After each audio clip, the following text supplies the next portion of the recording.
The 2020 Ontario Sire Stakes season comes to a close tonight at Woodbine Mohawk Park. 8 divisional champions will be crowned with a staggering $2 million on the line. It's a night when the provincial stars shine brightest. And it's all coming up next on another edition of COSA-TV.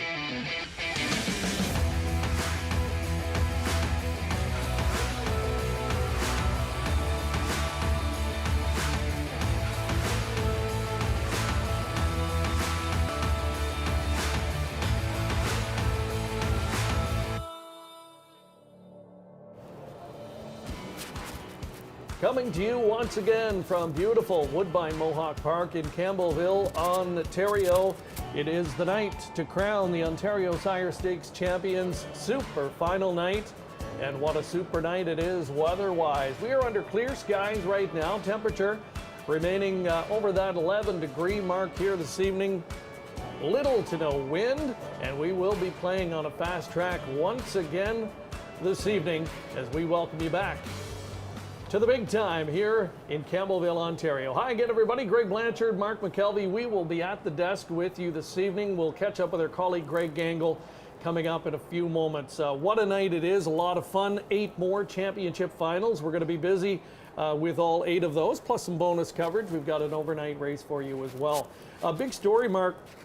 For us, we were talking before we came on air that the last few weeks, this is a time of year where we could get anything weather-wise. We've been pretty blessed overall because you think back to some super final editions and we were playing at anything less than ideal weather those nights. Yeah, we were joking right before we came on air that this is not like 2008 when some beach somewhere at Woodbine. That was one of the cold and miserable nights you'll see for racing. Here tonight, though, I think coming into this night, we all had our eyes on the weather thinking it was going to be a pretty cool evening. I'm not so sure it's going to be much different than last Saturday. A little less wind, like you noted.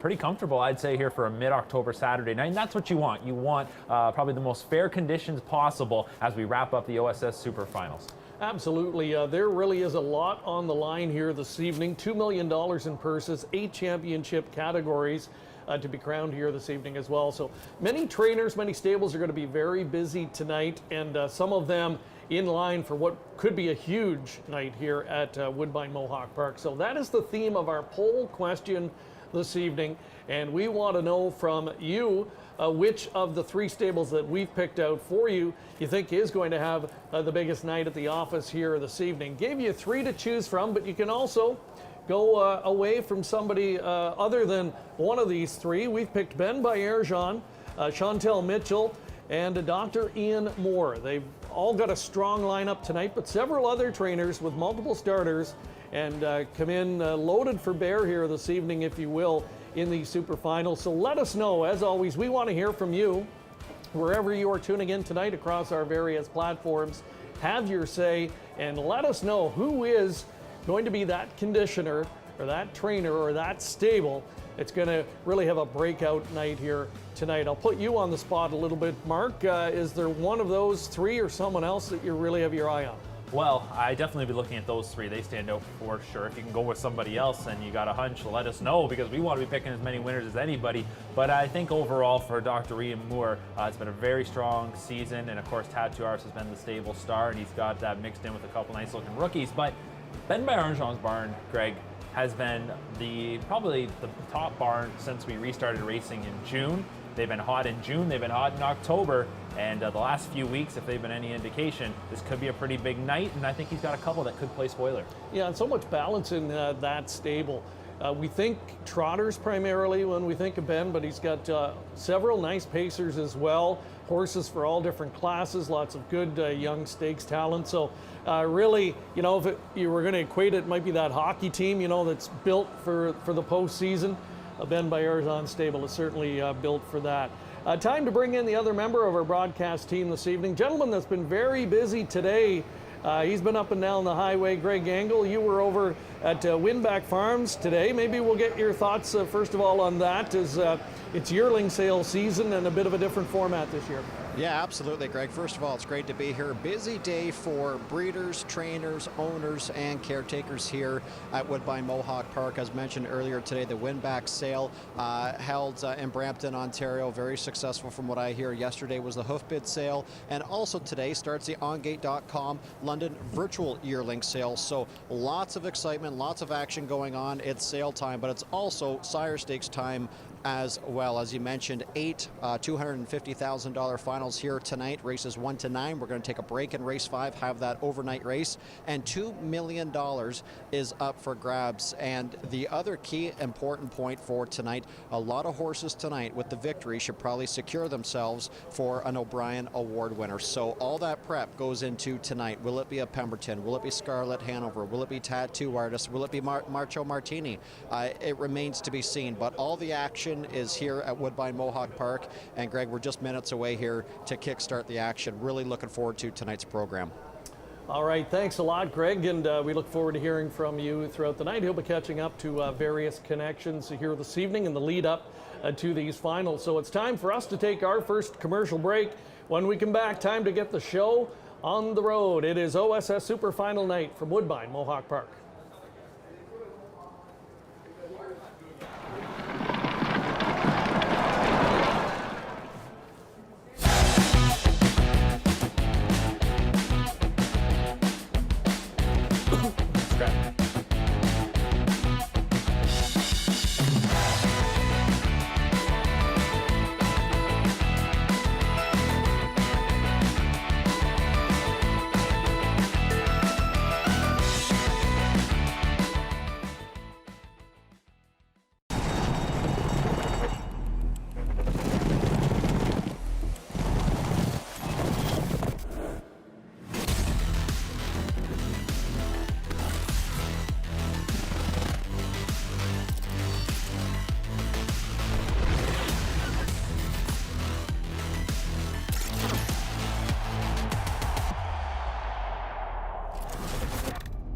Dark Horse. Download the app today.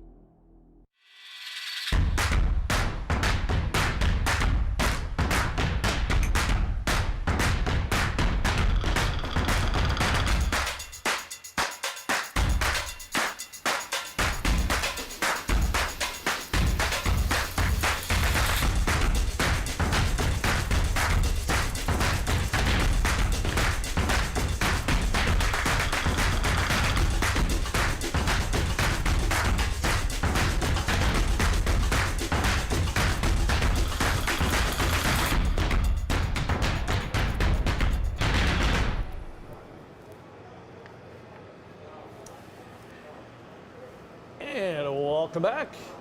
Look at some of the swag that will be given out tonight. Beautiful Ontario Sire Stakes baseball caps. Just part of what is up for grabs here this evening. Wonderful trophies, of course, blankets, and maybe most important of all, a lot of cash. $2 million, in fact, over the 8 championship finals, $250,000 each on the line. We kick it off right off the bat here this evening with Trotters 2-year-old fillies in the opening Super Final. Fox Valley Liza, the point leader in the standings coming in.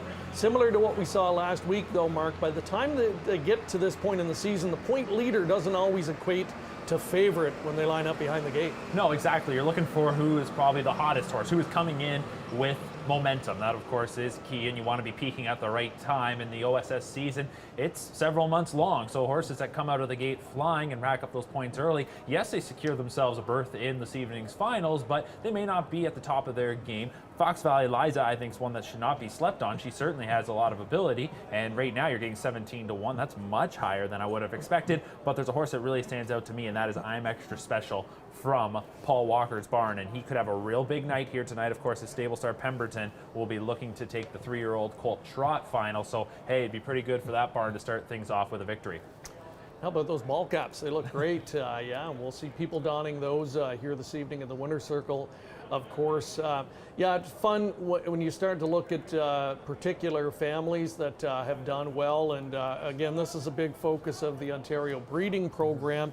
You look at I'm Extra Special. We're going to see that one's older sibling, Susie's Lady, tonight, the 3-year-old filly Trot. So, you know, strong brood mares. We talk stallions a lot. They're a big part of the program as well. Yeah, they are, of course, and that's what the farms, especially here locally, the ones that focus on breeding here and also raising horses that can compete in the OSS want to see. They want to see that lineage, and especially around sales time, of course. Nothing better than when you can put a yearling through the ring that's got a sibling that is potentially racing in a race like tonight. So if there was those that stood out in the sale today, hey, they might up their value before the night's even done if they could have one of their siblings come through here tonight. Yeah, and we heard Greg Gangle allude to the fact earlier that 8 horses competing tonight have won on the Grand Circuit in their career. So it speaks volumes to the quality of the program. Should give a shout out as well. We were watching a little bit last night of the Indiana Stakes finals. Strong program there as well. Each of those finals went for $270K, and horses that you see as well scattered throughout the Grand Circuit. So we've got some strong programs in North America, but I think the feeling is here, maybe we're a little bit biased, Mark, but the OSS program really takes a back seat to no one. No, exactly. I think the OSS program, what it's got is it's got just multiple decades of being one of the top sire stake programs, if not the top sire stake program in North America. And I think a lot of the jurisdictions try to model their program around what we've been able to do here in Ontario over the years. So to your point, it does not take a back seat. There's no doubt about that. Last year, we were in the same position that Hoosier Park in Indiana is in this year, where a week before the Breeders' Crown eliminations, we were able to host the Superfinals and then have the Breeders' Crown right here at Woodbine Mohawk Park. So they're in a similar situation. They had their sire stake finals last night, and then coming up next weekend, it will be the eliminations for the Breeders' Crown. And that's something we should keep in mind here tonight, Greg, is there the potential that some of these horses coming out of the Superfinals will make the trip south of the border to Indiana to take their crack at facing the best in the sport in the Breeders' Crown? Yeah, I'm sure it's on the radar of some, and depending how they perform tonight, that will go a long way in ultimately deciding whether they make that trip or not. It's a fun time of year, and a shout out as well to the folks as they get ready for the Breeders' Crown down there. It'll be the second time they've hosted. First time, by all accounts, they did a wonderful job. So it's going to be different circumstances this year, but you know, if anyone can execute it well and pull off a great show, it will be the folks at Hoosier Park. So looking forward to that, but we of course are focused right here tonight at Woodbine Mohawk Park, and I really love this shot, Mark. They all get their game face on here. The horses, the trainers, last minute instructions going on with the drivers here, and yeah, it's almost time to meet the field for this first contest. There is I'm Extra Special, the one that you talked about, the daughter of Muscle Mass, coming in having won 2 impressive victories, and really that's I think a big part of why the focus is on her coming into tonight.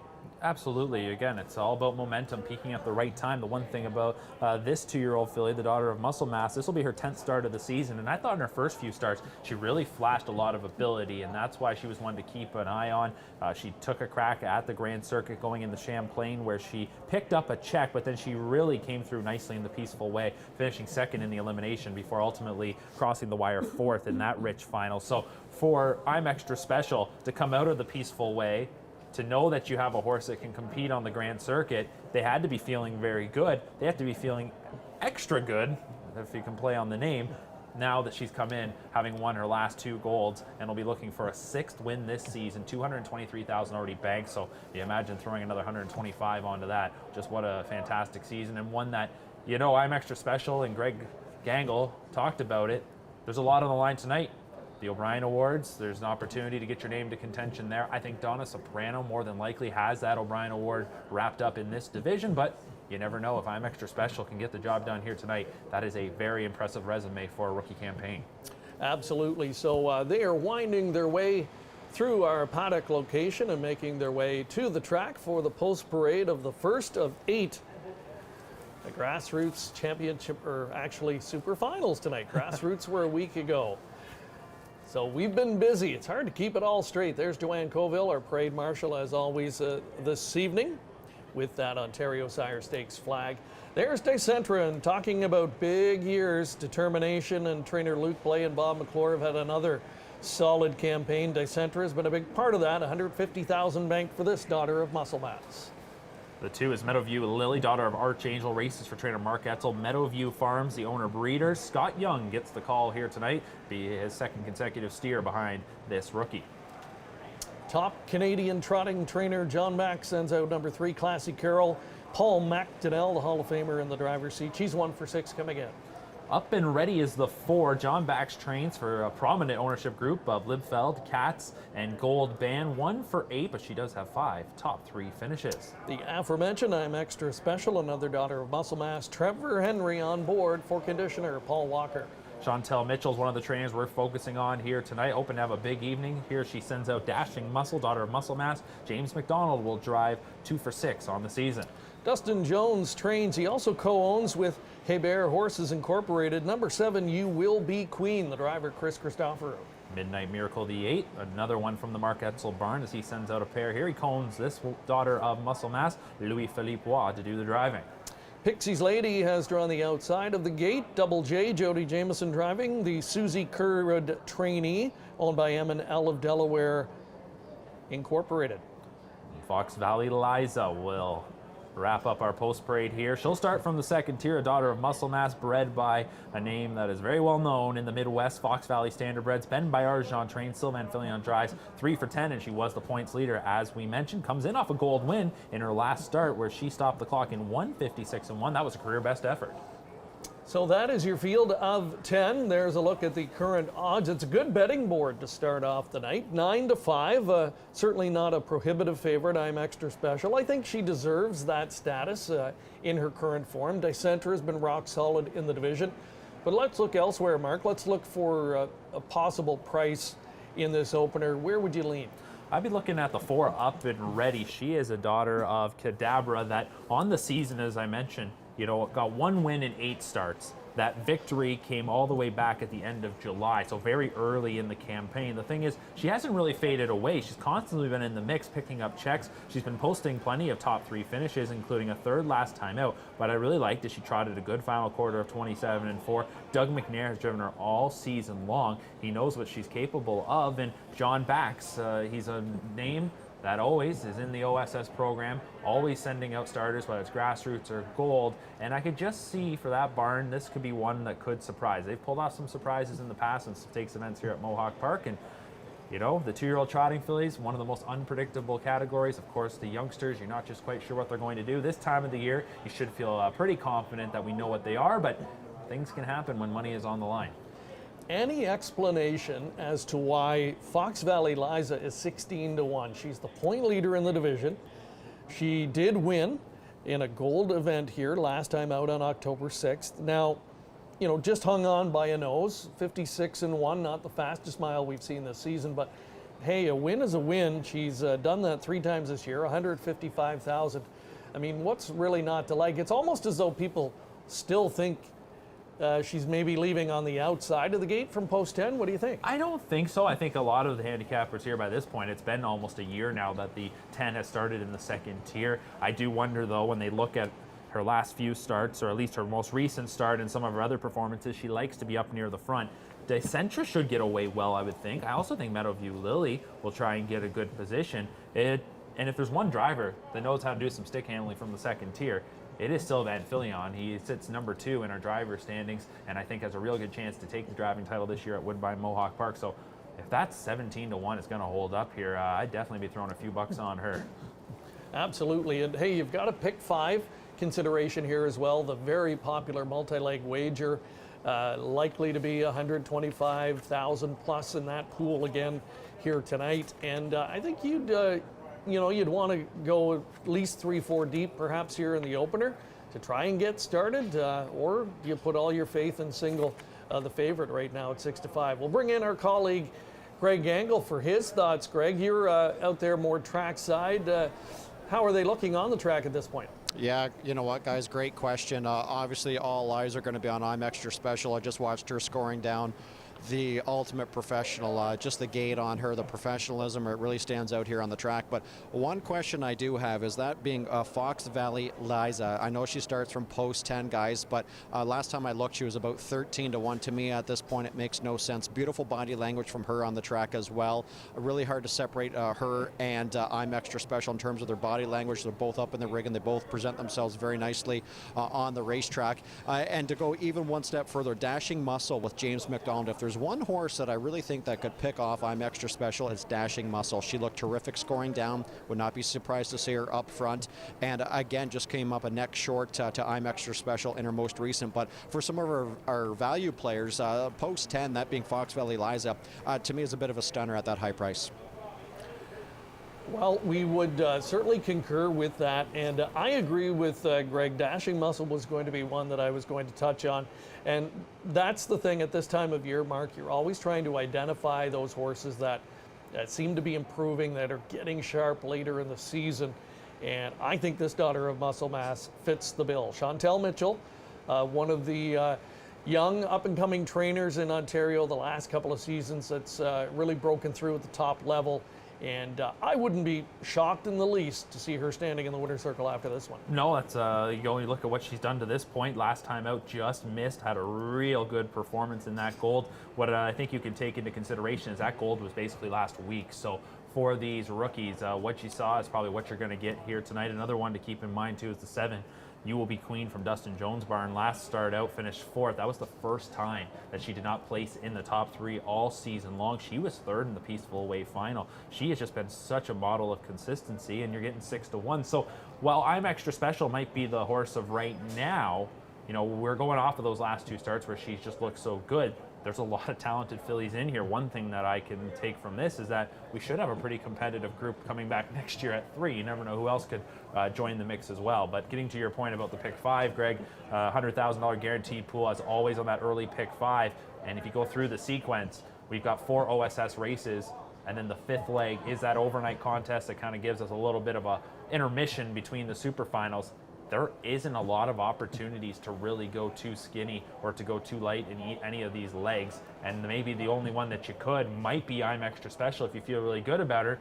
But how often would you want a single in a 2-year-old filly trot race? Yeah, for sure. So yes, we will have all 8 championships tonight. We do have that one overnight race sprinkled in between there in race number 5. And during that portion of the broadcast tonight, we'll have Bill O'Donnell, President of COSA, will be joining us, and always fun to have him on. Lots of great recollections, and of course we'll get his thoughts on just the season overall here in Ontario. So for you tuning in tonight, if you've got a question or a highlight from Bill's career that you'd love to touch on, let us know, and we can perhaps ask him about that when we have him on later this evening. Got a question from our viewers earlier as well. J.D. Varnell, a regular viewer of the show, shout out to him, asking about you know, the potential of having 4-year-olds in the OSS program again, and we can't say for certain whether that would be a consideration or not, but you know, as fans of the sport, yeah, we would certainly love to see that. So if you've got a comment or question for us tonight, if you're watching, please let us know. As always, we would love to hear from you. Well, we're just about set to go. $2 million on the line tonight, $250,000 per OSS Super Final, and the first of 8 getting set to go. We're on the trot here for race number 1. The rookie fillies are getting set to line up behind the starting gate. Number 5, I'm Extra Special, holding as the favorite throughout the wagering cycle. Trevor Henry on board gets a good mid-gate starting position here for trainer Paul Walker. Paul batting .417 this season. We'll see him send out the highly regarded Pemberton later on here this evening, but he's hoping to get his night started with a victory here with I'm Extra Special. Starting gate rolling, the first of 9 tonight that we'll have for you from Woodbine Mohawk Park. Ken Middleton with the call. Current favorite start at 6-5 is the 5-horse I'm Extra Special. Here is a filly who's won back-to-back gold events. She's won 5 of 9 this year. She's had an exceptional 2-year-old campaign for trainer Paul Walker, who's had a wonderful season, batting .417 coming in, thanks not only to this filly, but some very good stable mates who we'll see later on tonight's program as well. I'm Extra Special, looking to do her part for the barn. 223,000 reasons to like her as she swings in behind the gate with 9 other trotting foes. It's the Ontario Sire Stakes Super Final 2-year-old trotting filly division next. They're off and trotting, and a good beginning in the center. Quick off the gate is Dashing Muscle, leaving speed from Up and Ready. There at the inside is Meadowview Lily, and from the far outside is Pixie's Lady. Driving through between and off stride goes I'm Extra Special. She got sloppy gated there, just going into the turn. Henry has lost her. So the landscape of this 2-year-old trotting filly final is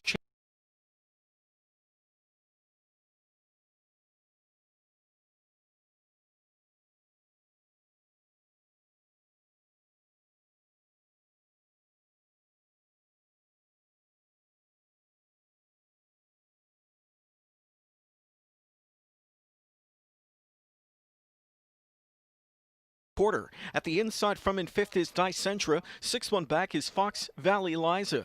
Classy Carol made a break in the backfield there. Classy Carol off stride in the 2nd quarter. So they move across the backstretch now. Dashing Muscle leads it by almost 2 lengths. Up and Ready's in the pocket spot. Long shot. Pixie's Lady. Nobody would throw her a bone. In at the rail in 4th is Meadowview Lily. Moving up on cover now. There's Dicentra from in 5th. 6th inside to Midnight Miracle. 7th on cover Fox Valley Liza. Further back You Will Be Queen, and then the break. Big time advantage now for McDonald, who leads with Dashing Muscle as he trots into the far turn. He caught a 2nd quarter at 30-2. He's got Pixie's Lady in a pickle on the outside. In the pocket spot is Up and Ready. The further they go, the more Dicentra gets backed up by. She's losing touch with the leader now. Shooting up the inside is Meadowview Lily. Trapped in, there's Midnight Miracle. Stuffed on cover is Fox Valley Liza. She too is in a jam. Further back we go to find You Will Be Queen. 3 quarters in 128 flat. Middle half in 1:01. Dashing Muscle about to get her accelerator pushed, and she comes into the stretch on a 2-length advantage. Dashing Muscle the one to catch. Up and Ready from the pocket spot now. Breathing fire late from McNair and closing. Here outside is Meadowview Lily from in 3rd. They're into the critical final 8th of the mile. Dashing Muscle still there. Up and Ready on the outside continues to dig and drive. Up and Ready. Dashing Muscle. Dashing Muscle on the inside. Dashing Muscle at the rail in 1:56.1 was right there outside with Up and Ready. A photo finish in this 2-year-old trotting filly super final. What a great way to start the night. Photo finish. That could go either way. The pace setter Dashing Muscle, James McDonald, carves out a golden trip on the front end. He had the outside flow going nowhere, and the fraction on his side, but he had a dangerous pocket sitter and Up and Ready right up into the wind photo late. But from that vantage point, Mark, it looks like 6 held on by maybe an inch. What do you think? I think so. That's usually the definitive shot. Of course, the photo finish camera will have the ultimate say. For those watching the live shot, you can typically go with the inside having the advantage here at Woodbine Mohawk Park. We get another look at it, but a great stretch duel here for a moment with about 1/8 of a mile to go. I thought it really looked like Up and Ready was going to get on by. Full marks to Dashing Muscle. She would not give it up. And of course, the landscape really changed early on with I'm Extra Special making that break. And then on the front, James McDonald was able to pretty much get full control there. And I think also what helps him a little bit is that the big long shot, Pixie's Lady, who wasn't going to clear, gets left on the outside around that first turn. She ultimately ends up just becoming enough of a roadblock that some of the others really weren't ever going to get into the race. They try to go 3 wide on the final turn, at that point lose enough ground, and it just sets up a good stretch battle between those that were sitting 1st and 2nd, and it looks like Dashing Muscle is going to kickstart the night a super final champion. Great stretch drive, though. You know, full marks to both fillies. Both fillies really digging all the way through the stretch. And Dashing Muscle, sometimes when you're the one that's the target, it's a little bit more difficult to find that extra bit and hold off that challenger. And she was able to do it tonight. So James McDonald, what a great start. Chantel Mitchell, colleague Greg Gangle identified this one just before the race, and we concurred. We thought if there was maybe a hot horse coming in other than the favorite, it was this filly. Appeared to be peaking at the right time, and that was the case. That's what we've talked about. You got to find those horses that are going to be ready for a big performance here tonight. You know, Dashing Muscle off of that last effort. She was right in the mix, a good second place finish and back-to-back gold starts. So sometimes there's those horses that they have a little case of the second-itis. Well, she was over that here tonight as she does break through for her biggest win, third win of the season in 7 starts for James McDonald. Obviously a great start, and he's had a real good go over the last few nights here at Woodbine Mohawk Park. He won 4 on Thursday evening. He won 3 last night. So just like the horses, drivers also can really get some momentum on their side, and it's a good start for James McDonald and of course for Chantel Mitchell, who, as we talked about right off the top, we said she could be set up to have a good super final Saturday. How about the color coordination there? James's outfit and his race bike match the blanket perfectly. Maybe that was an omen. Who knows? There's Chantel Mitchell, the very happy winning trainer, the caretaker as well, getting the spoils that include the big bundle of carrots. We saw that here last week as well. And of course, the beautiful Ontario Sire Stakes trophy to go along with it. There's a look at your top 4, 6, 4, 2, 7. Look at the odds there. I'm interested to see the pari-mutuel returns. I think we've got a jackpot superfecta to start the night. Yeah, I would think so. Meadowview Lily was one that when this race was going, we were talking off camera. She looked like she had a little bit of trot, and what ended up working out well for her, she just got to stay right along the rail. Everybody else had kind of moved to the outside, as we talked about. They were going to have to do a little bit of extra work coming off that last turn, and for Scott Young, keeps Meadowview Lily off the gate, gets a good landing spot, and then ultimately picks up a real nice check. So brand new white OSS ball caps all around, and there's Dashing Muscle. What a professional! Look at the body language of the horse in the winner's circle with all the commotion going on, just standing there as cool as a cucumber.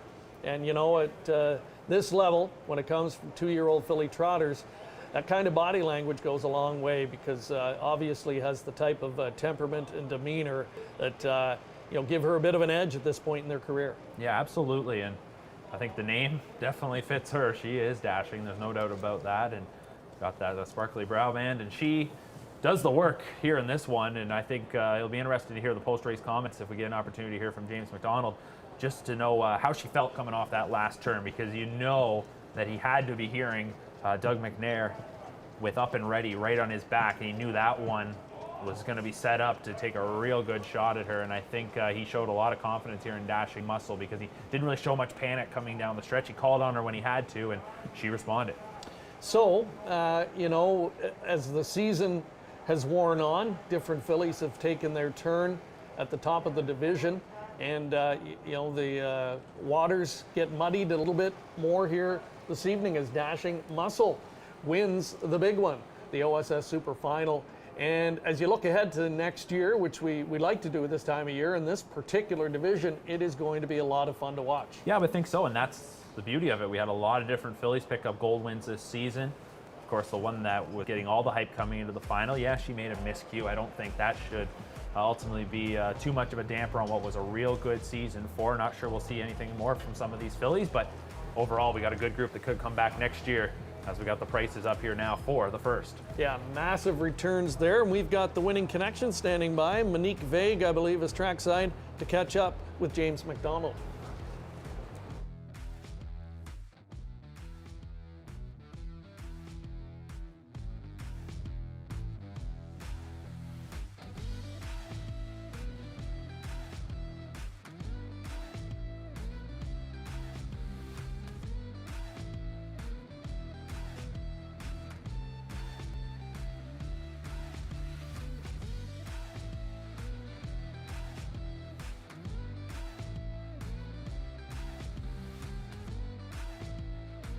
Dashing Muscle here with a very happy owner, Mr. Armitage.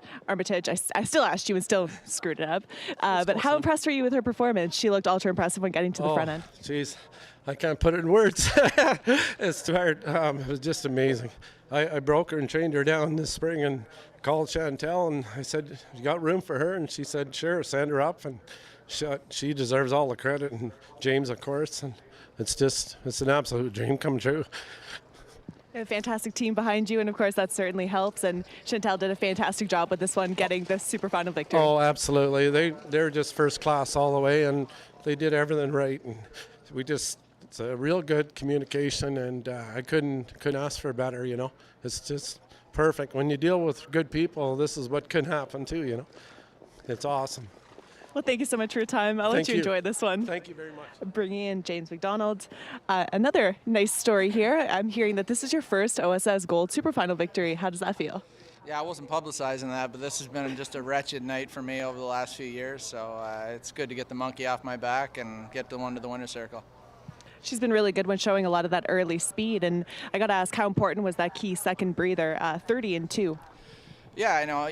I knew the horse was coming in in good shape. You know, she'd been racing well, and you know the rest was just up to some racing luck. And you know, I saw Trevor's filly was struggling a bit going to the gate, and yeah, mine's handy. You know, she can do anything you want. I got her to the front pretty easy, and then when I heard there was one parked, I was able to, you know, kind of use her as a blocker and back in until she swelled up, and then it was just all, the rest was up to her. You know, halfway down the lane, I thought Doug might have had her, and she just, every time I asked her, she was tired, but she'd give me just a little bit more every time. Well, starting the night off strong, getting that first OSS Superfinal victory and getting that monkey off your back a little bit. Hopefully many more to come. Yeah, I hope so. Once again, Dashing Muscle taking that OSS Gold Superfinal, 156-1. There's another look at the prices, and congratulations to the connections. James Armitage, the owner, how do you not feel good for a guy like that? You could see the raw emotion there, and you know, really having trouble keeping it together and putting it into words. So wonderful to see. Yeah, definitely. A big smile on his face, and I don't think he had to say a whole lot for us to know exactly how he was feeling. And you know, he told us right there, you know, he broke this filly, he got her ready, got her to this point, and then handed it over to Chantel Mitchell, and she's been able to get this filly to this point now. What a great way to start things off tonight. If it's an indication of what we can expect the rest of the way, it is going to be a lot of fun. Time for another break. We'll be back with more of the Ontario Sire Stakes Super Finals next.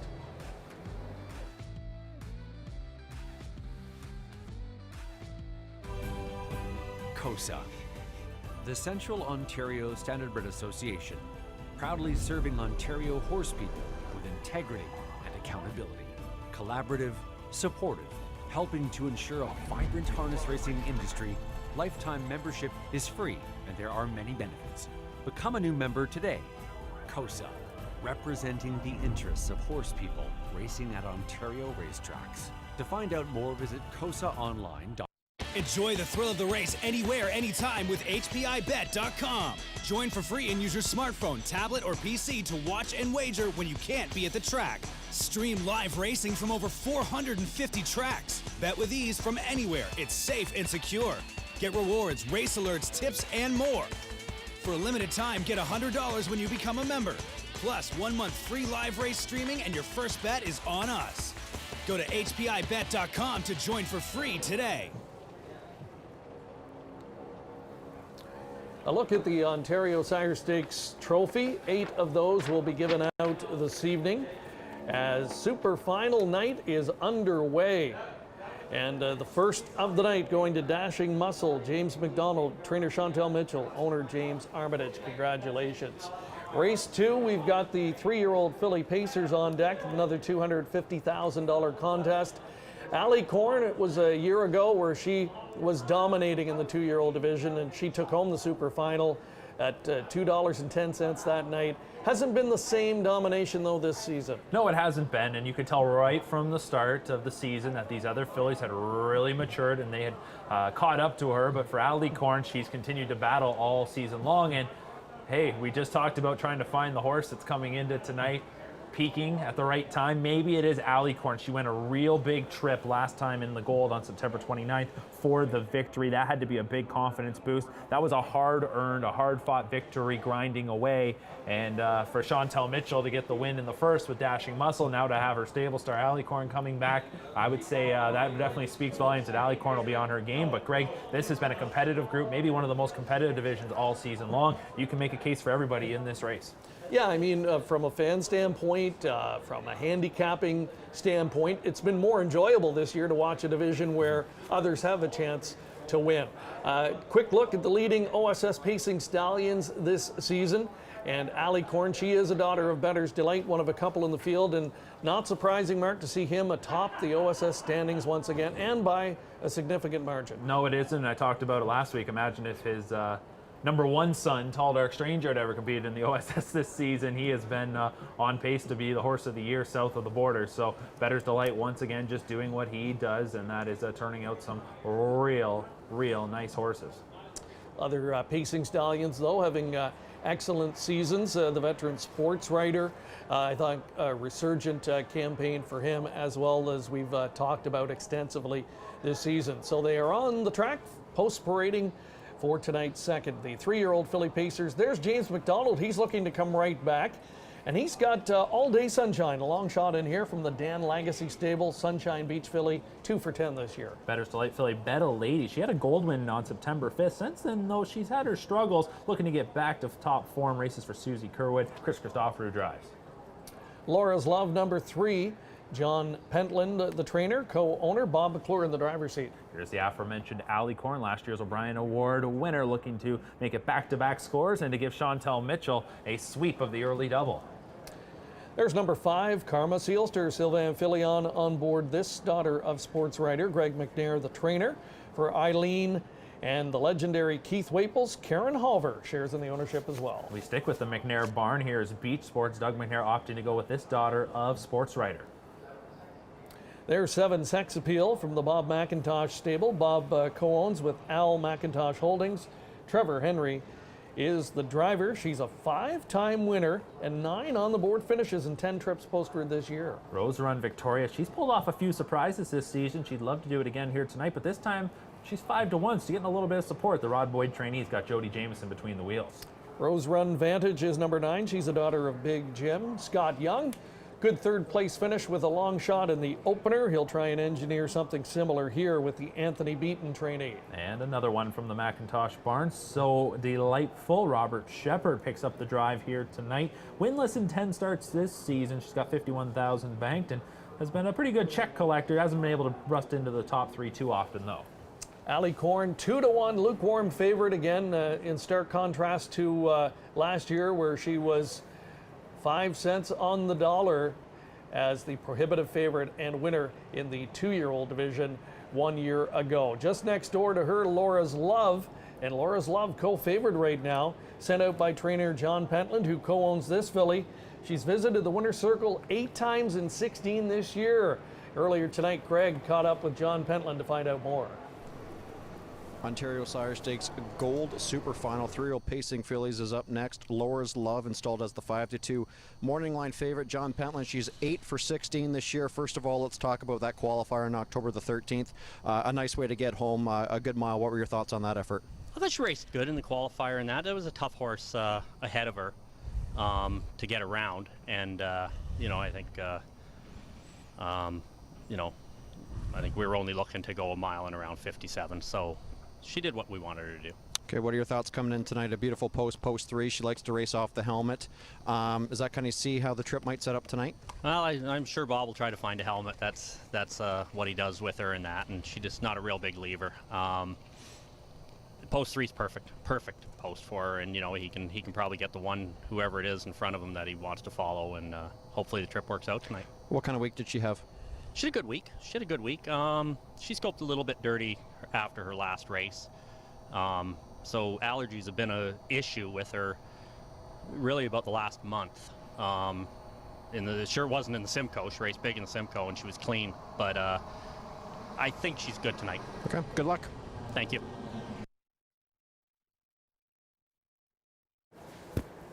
John Pentland, Mark, one of those trainers every year seems to have 1 or 2 good young horses in his stable. He doesn't have the high numbers of starters that some of the other barns have, but always quality. Definitely quality.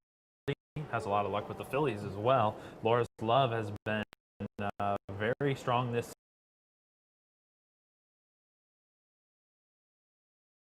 What's interesting, she had just 1 gold win, so it showed just how consistent she was with hitting the board. 3 runner-up finishes in gold events this season. One stat that really popped out to me, Greg, 7 different fillies had victories in gold events this season, so it shows you just how competitive this division has been.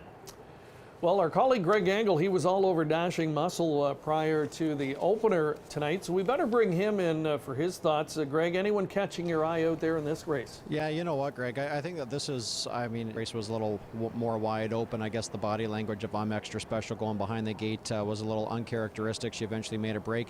This race, I think it's wide open, I'll be honest. I'm not overly convinced in Alicorn or Laura's Love. I wouldn't be surprised to see a horse like Rose Run Victoria perhaps get the job done, or even Karma Seal. I think that this race is pretty well spread out, but if I had to pick one horse based on what I seen earlier tonight when they're warming up and based on post-parade, I do like Laura's Love over Alicorn here in race number 4. But again, I think you got to throw in a couple other horses for the try in the Superfecta. All right, there's a look at number 1, All Day Sunshine. James McDonald, never underestimate a driver that's brimming with confidence. It certainly would be an upset if this filly won, but when you look a little bit deeper at her, she did win a gold division here on September 5th. Her last race, she got mired back in 8th. They paced a back half in 56 seconds in an overnight contest. She was very strong in the end of the mile, her own back half in 54-1, 54-2, something like that. So, she could be sneaky good tonight from that rail position. Yeah, she definitely could. And you want to talk about confidence and spinning it into success in the following race. When All Day Sunshine won that goal back on September 5th, that upset victory, that was actually the race after the Canadian Pacing Derby that James McDonald pulled off the big upset with Dorsadoro Hanover. So he's been known to get that confidence going and then be in the right spot, especially with this filly. But, one other filly I just want to touch upon, 4-1 currently on Sex Appeal. She is as gritty as they come. She's always right there. Bob McIntosh, Trevor Henry. That's who I'm backing here. But like we've all talked about, this is wide open. Another great field of 10 assembling for the 3-year-old filly pace final. Ken with the call next. Choice 2-1 and 3, Laura's Love. She's had an exceptional 3-year-old campaign. This on the heels of being unraced as a rookie. She's 8 for 16 coming in, just shy of $250,000 on her card this year. Looking to add to it tonight for Pentland and Barr and McClure. Alicorn next door to her on the starting gate. Louis Philippe with the sensational filly from last season. She's 2 for 8 on the year, but coming in with decent form in recent weeks. They're set for a start. And they're often pacing in this 3-year-old filly super final. Quick beginning in the center for Karma Sealster, darting to the front. Better Lady secures the pocket spot going into that turn. 3rd outside to Sex Appeal. Then Alicorn, a pace presence early 4th. 5th away at the fence, left out All Day Sunshine. Backed up into 6th went Laura's Love. 7th as they drive into that first turn from the second tier came So Delightful. Rose Run Victoria is just going to ride parked out on the outside there from an 8th position. 9th back to the rail, Beach Sports. Trailing 10th is Rose Run Vintage. The opening quarter was 27 flat. They're into the backstretch. Alicorn on the outside, sweeping up to take the top now for Wah. Back into 2nd, Karma Sealster. 3rd inside to Better Lady. Sex Appeal is 4th.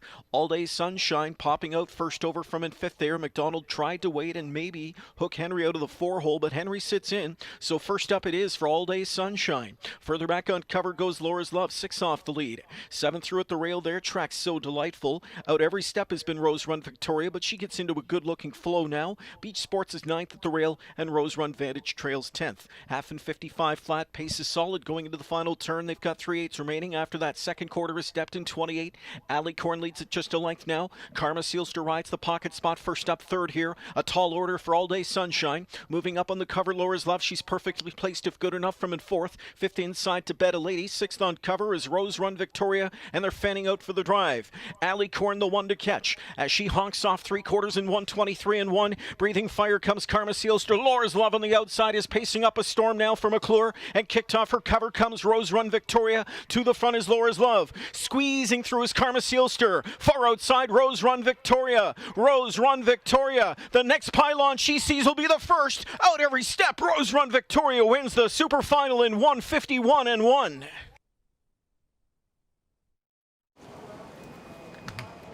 Vicious late kick from Rose Run Victoria tonight as she comes from off the pace and scores. The last time in an overnight race, Mark, she had a big late kick, and it was one that was on her back that picked her off. She's able to turn the tables tonight in the more lucrative super final. Yes, she does, and she gets a victory for what will be the 3rd time this season. She was 2 for 12 coming in tonight. Those 2 wins had actually come in gold events. Both times she had pulled off the upset here tonight, it's another upset win, but definitely not at the price that we're used to seeing when she does find the winner's circle. She went off, I think, around 5-1. And she's a filly that certainly deserves more respect than we've probably been giving her all season long, as she has stepped up in the right moments, and Jody Jamieson maps out a perfect trip for her, and she goes by Laura's Love, who at the top of the stretch, coming off of cover, looked like she was just going to power home to an easy score. Not so much, as maybe just didn't have that same kick that we thought she'd have, and Rose Run Victoria is right there sweeping by Karma Sealster. She's able to finally get free out of that 2-hole and comes through to finish third. So overall, a 151 and 1 mile for Rose Run Victoria. Off at 6-1 when all is said and done. Laura's Love really kicked home well. You know, can't take anything away from the effort. I think Karma Sealster, the connections, would be happy with her. Nice forwardly placed drive by Sylvain Filion. And Sex Appeal, just a little bit of hard luck. Tried to leave from position, took a big shuffle, came on late, and rounds out your superfecta. Yeah, she does. She was just in a tough spot. We were talking about it off camera, sitting in fourth and wasn't going to come first up, but she does get free in the lane to grab a check, finishing fourth. As I talked about, she was my pick. She's always in the hunt. Here tonight, though, isn't going to get on to the top three. Instead, it is Rose Run Victoria that's going to take home the winner's share of that $250,000 pot. Mark Harder of Manalapan, New Jersey, well-known conditioner himself, co-owns with Rick Phillips of Tappan, New York. Rod Boyd, local conditioner, big win for him, and Jody Jamieson on board. So that is her third win, just her third win in 15 this year. A little bit spotty in the win column, but boy, couldn't have come at a better time. And really the trip works out well. You know, when you've got one that's got the lethal closing kick this one has, typically in these types of finals, you're going to get honest fractions to close into. Yeah, exactly. And that's what we saw right here. And Jody Jamieson knows he's just got to be in the striking range, and she's going to probably give you a good kick, and she's able to sweep on by. 5 starts in the gold this season. She had 2 wins. She had a third, a fourth, and a fifth. So, hey, she was always, like we said, in the mix. And here tonight, comes through for the 6-1 upset and takes home the super final. Rod Boyd's barn not putting up the same numbers we'd seen them put up in the past this season, but that's a big boost to the barn, no doubt about that. This filly has been awfully nice for them. One that Mark Harder, obviously a prominent trainer south of the border, has had lots of success in the past. He's one of the co-owners on this, daughter of He's Watching. All right, we'll have the prices coming up in just a moment. Jody Jamieson is trackside, and Monique Vague will get some words from the winning driver coming up in just a moment.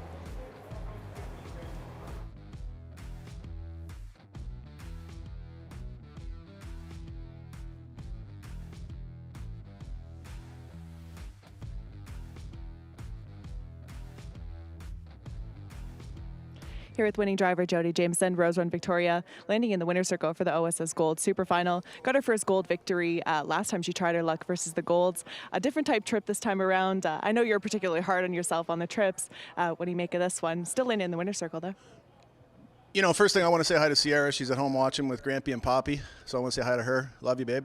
And you know, this trip tonight was just really the best trip you could possibly get in that race with the 8-hole. I ended up having to be parked the whole way, but this mare's been sharp her last 3 or 4 starts, and really, you know, showed that finishing kick that she's got if you can save it down the stretch.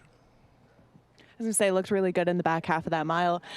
Did you think that you had it coming down the final turn? I mean, obviously, you know she does have that lethal late closing kick. Yeah, you know, she's still got to have that kick, right? And you never know around the last turn, but when Bob swung 3 wide and I was still up tight on his helmet, I thought I had a pretty good chance to get good money, and then we got it all. So it worked out really good, and Rod Boyd and his team had her really good. Well, thank you so much for that, and I'll let you enjoy that OSS victory. My pleasure. Once again, Rose Run Victoria taking our second OSS Gold Super Final for those 3-year-old pacing fillies in 151 and 1. Congratulations to the connections. A mild upset. Rose Run Victoria returning $14.40 to her backers. The exactor pays $53, and another nice superfecta return, $911.80 for that $1 combination, with Laura's Love, Karma Sealster, and Sex Appeal rounding out your top 4. So 2 super finals in the books, 6 more to go. Plenty of coverage coming up. You're watching COSA-TV.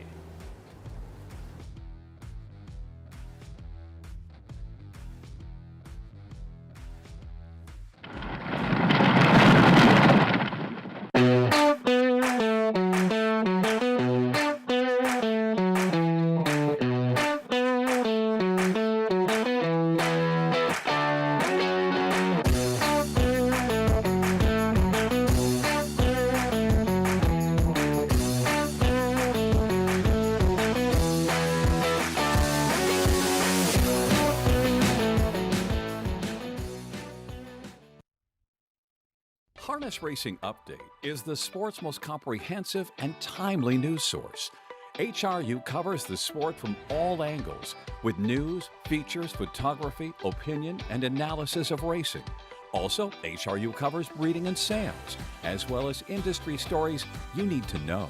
It's all delivered by a deep, diverse, and talented team of writers and photographers. And the best news is that it's free to subscribe. Subscribe to HRU today for free at harnessracingupdate.com and see what everyone is talking about.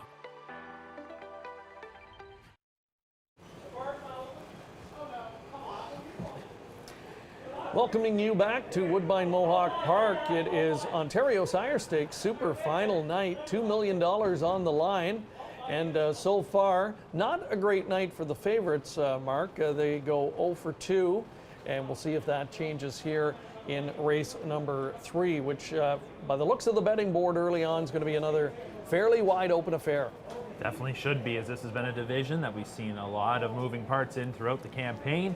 3-year-old trotting fillies, and I think there's a reason why a couple of these races were placed early on in the card, especially part of that pick 5 sequence, which has certainly taken a hit after the first 2 winners that we saw in races 1 and 2. And here, once again, we got another competitive contest as we're going to see the sophomore trotting fillies compete. We were here a week ago with the grassroots finals, same format, 8 championships. And I think it was safe to say there was a bit of a bias last week. The front end was a very difficult place to win from.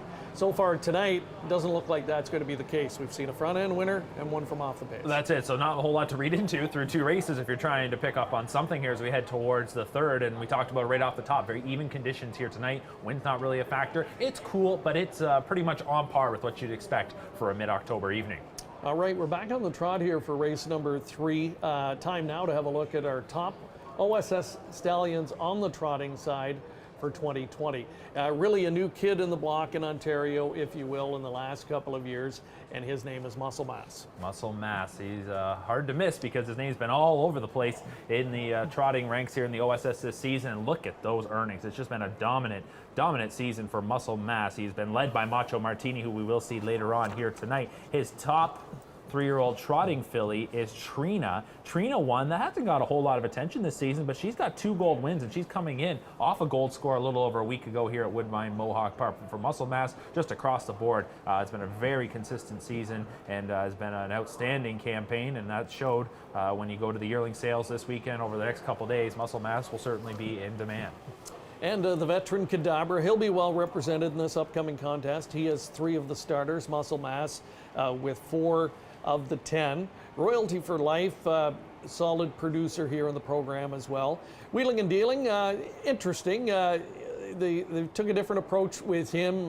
Didn't have that commercial appeal initially that you would hope to see from a new stallion in the program. So they took a different approach and gave a special promotion there with breedings, free breedings, in fact, to some of him and Prestidigitator at Sealster Farms. And it's really paid off in spades in terms of some of the young stars that Wheeling and Dealing now sees on the racetrack, and Pemberton certainly comes to mind. We'll see him later tonight. Yeah, of course, and Pemberton's one of those horses, you don't want to say complete rags to riches story, but not one that would be tabbed to be that superstar, and that's basically what he has been to this point this season, and he's certainly helping give Wheeling and Dealing a good boost. Hot Wheels, another one that's made over 100 grand, is a son of Wheeling and Dealing. So in this field, this upcoming 3rd, Susie's Lady's one of the horses we'll be watching closely in here.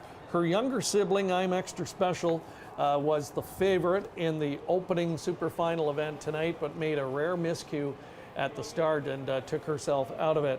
Susie's Lady did not race in the 2-year-old super final last year. She tallied some victories in grassroots action last season, had a solid campaign, but safe to say she stepped up to another level this year. And that's something we were talking about last Saturday with the grassrooters, especially those 2-year-olds. Which ones might be able to make that jump at 3 to race at the top level? And you're always trying to tab the youngsters that you see some potential and some ability in. Susie's Lady's had a real good campaign this season. She's 3 for 11. She's had 7 top 2 finishes. And for Susie's Lady, she gets into the super final. No, she doesn't have a gold win this season, but she finished 10th in the point standings with 45 points, and that's enough to get you in. Again, the top 10 point earners, of course, to enter will compete here tonight. Not necessarily always the top 10, but it's the 10 highest that do enter when the entry box closes. Susie's lady, she though was on the cusp and she made the cut, being able to compete here tonight. So great look again in our paddock location, up close and personal with the competitors and their caretakers. The caretakers, of course, they're really the unsung people in the sport. They do a lot of that hard work day in and day out, and they're really important reason why these horses get to these nights and are able to perform at their top level. So great look at them just moments before the post parade here.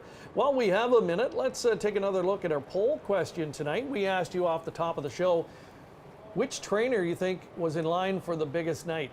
Ben Baerjean, Chantel Mitchell, Dr. Ian Moore were the three that we gave you to choose from. And if you've got another opinion, let us know. We'd love to hear from you. Leave your answers in the comment section.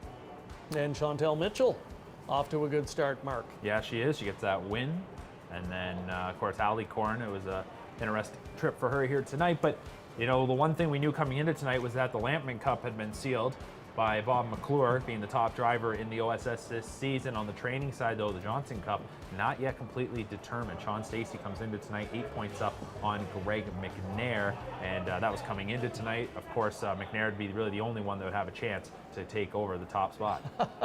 What are we looking at there? I'm not really sure. That that's great stuff, though. Again, I love these shots from the paddock, and what strikes you, Mark, is you go up and down the shed row here, and just how well behaved and professional these youngsters are, and that's really the key to why they're here. It's it's the way the breeding has evolved over the years, and the way they're managed, and it's a big part of why they're able to go out and do what they do. Definitely is, and the one thing that always stands out to me, especially when you get the opportunity to watch these same OSS horses all season long, is the caretakers that are with them day and night, and what a night like this means to them. For some of these OSS horses, they don't always make that jump and compete in Grand Circuit events. This is as big as it's going to get. For some of them, maybe the opportunity to get to the super final looked like a long reach at the start, but here they've got to that point. So a special night for all the connections involved. We saw it back in the first race, the big smiles in the winner's circle. This is a super night and a super special night for those involved. All right, it looks like it is go time. They're getting checked up and making final preparations as we've got the post parade just a moment or so away. Last look in our paddock location. Louis-Philippe Roy, he'll be on board your post one starter royalty deal. A few doors down, we saw Scott Coulter. There's a guy we don't see night in and night out here.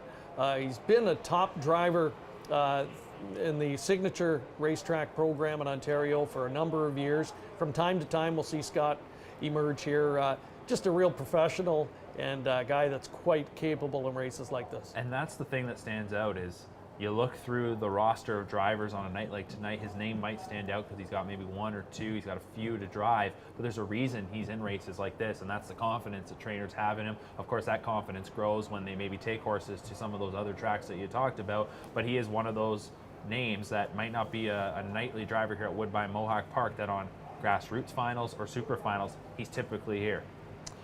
The veteran Clark Bealby, training number one royalty deal, and that will be the first one exiting our paddock location. The daughter of royalty for life, excellent campaign, 4 wins this year, 6 on the board finishes, and 130K made for Coyote Wind Farms of Vancouver, British Columbia. And royalty deal, one of the fastest in the field. In fact, the second fastest in the field this year by virtue of a 153-3 victory earlier this year at Woodbine. Definitely the talent to work with, and that victory, that most recent victory in 53-3 was in fact her seasonal best. And for that last gold, which was contested on October 6th, there was 2 divisions. Royalty deal took one split. Trina, the number 5, took the other. And there is a look at Trina, who 2 for 8 on the season. Moved into the Blake McIntosh barn for this season, acquired by New Connections after last year, and she's had a pretty good campaign when she's on her game. I think she's maybe, if not one of the best right here. Warwee Vicky was the points leader, and we've seen her step up in some pretty big spots. But I think Trina, one that Robert Shepard, he had to be feeling really good after that last gold win because he's sitting in a real nice position. There we go again. We've got a fan club, and that's wonderful to see. Yes, indeed. Enjoying the moment, and why not? It is super final night. Really a beautiful night for this time of year. We talked about it, Mark. We're under absolutely clear conditions tonight, no wind whatsoever, and not the dampness that we had in the air a week ago. And the track crews got the track spot on this evening as well, and by virtue of that last winning time, I think we'll see some good miles over the balance of our OSS Super Final Championships here tonight. We've got a horse moving in here. The post 11 starter does draw into this field, Mark. We should note that, and that is Modern Mass for veteran Roger Mayotte, who trains and does the driving. So she will draw in, and Roger will be hoping to capitalize on the opportunity here with the big money on the line. So time to meet the field once again. This is our third OSS Super Final Championship of the night. Royalty Deal coming off a career best victory last time, 53-3. Louis Philippois on board, and right now the bettor's choice at 2-1. Here's Shapeshifter, a daughter of Cadabra, spent some time south of the border in Lexington and Hoosier before returning back here into the Gerald Lilly barn.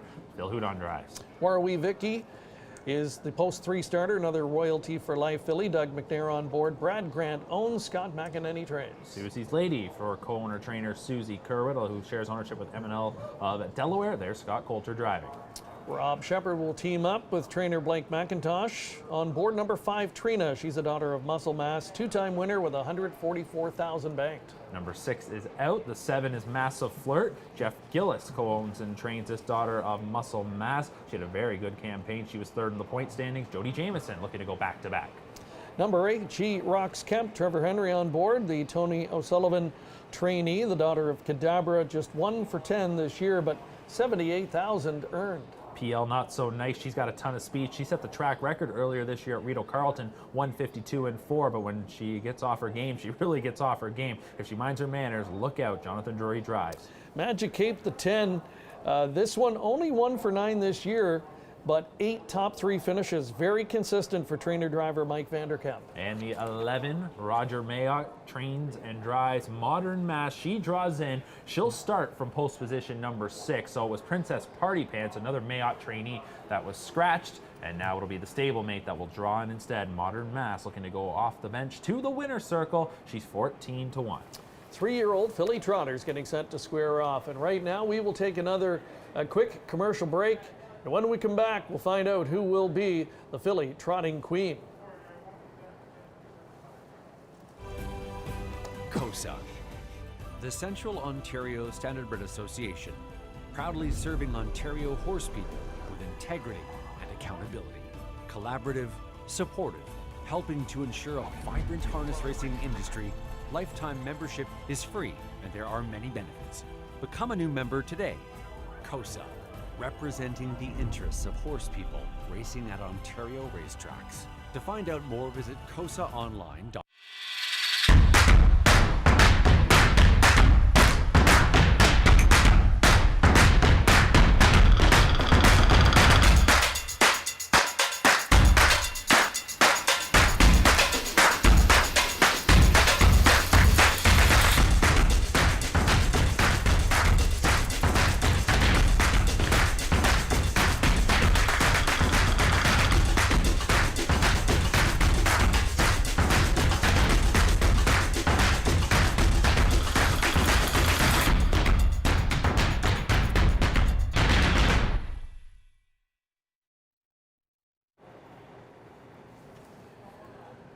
And we welcome you back to Woodbine Mohawk Park, OSS Super Final night. As you can see, very nice weather and track conditions that we are playing on this evening. We've got a field of 10 here. Roger Mayotte pupil was scratched from post 6, but the other Mayotte trainee does move in and wears saddle pad 11 and sits at 13-1. Susie Kerwood, well represented here by number 4, Susie's Lady.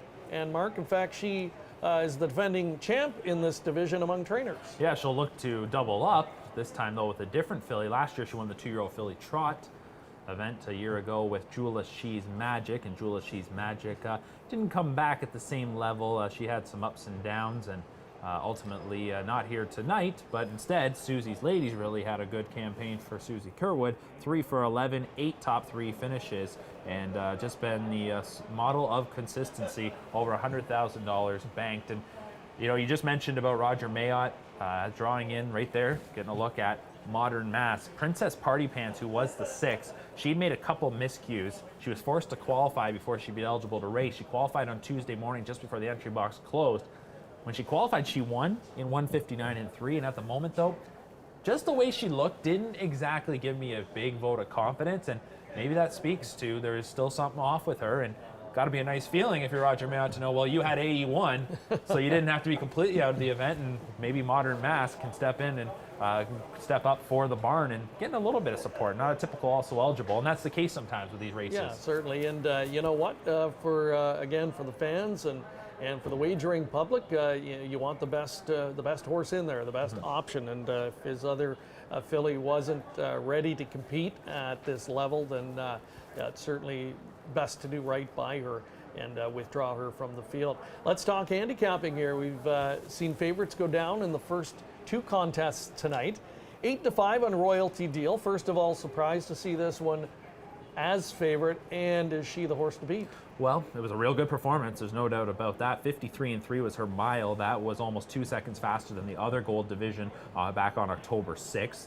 A real strong effort. So as we've seen a lot here in recent Sire Stake events, the betting public likes to latch on to the horse that's coming in top form, and of course the now horse, and that's what Royalty Deal is. I think for the number 5 Trina, you're getting 9-2.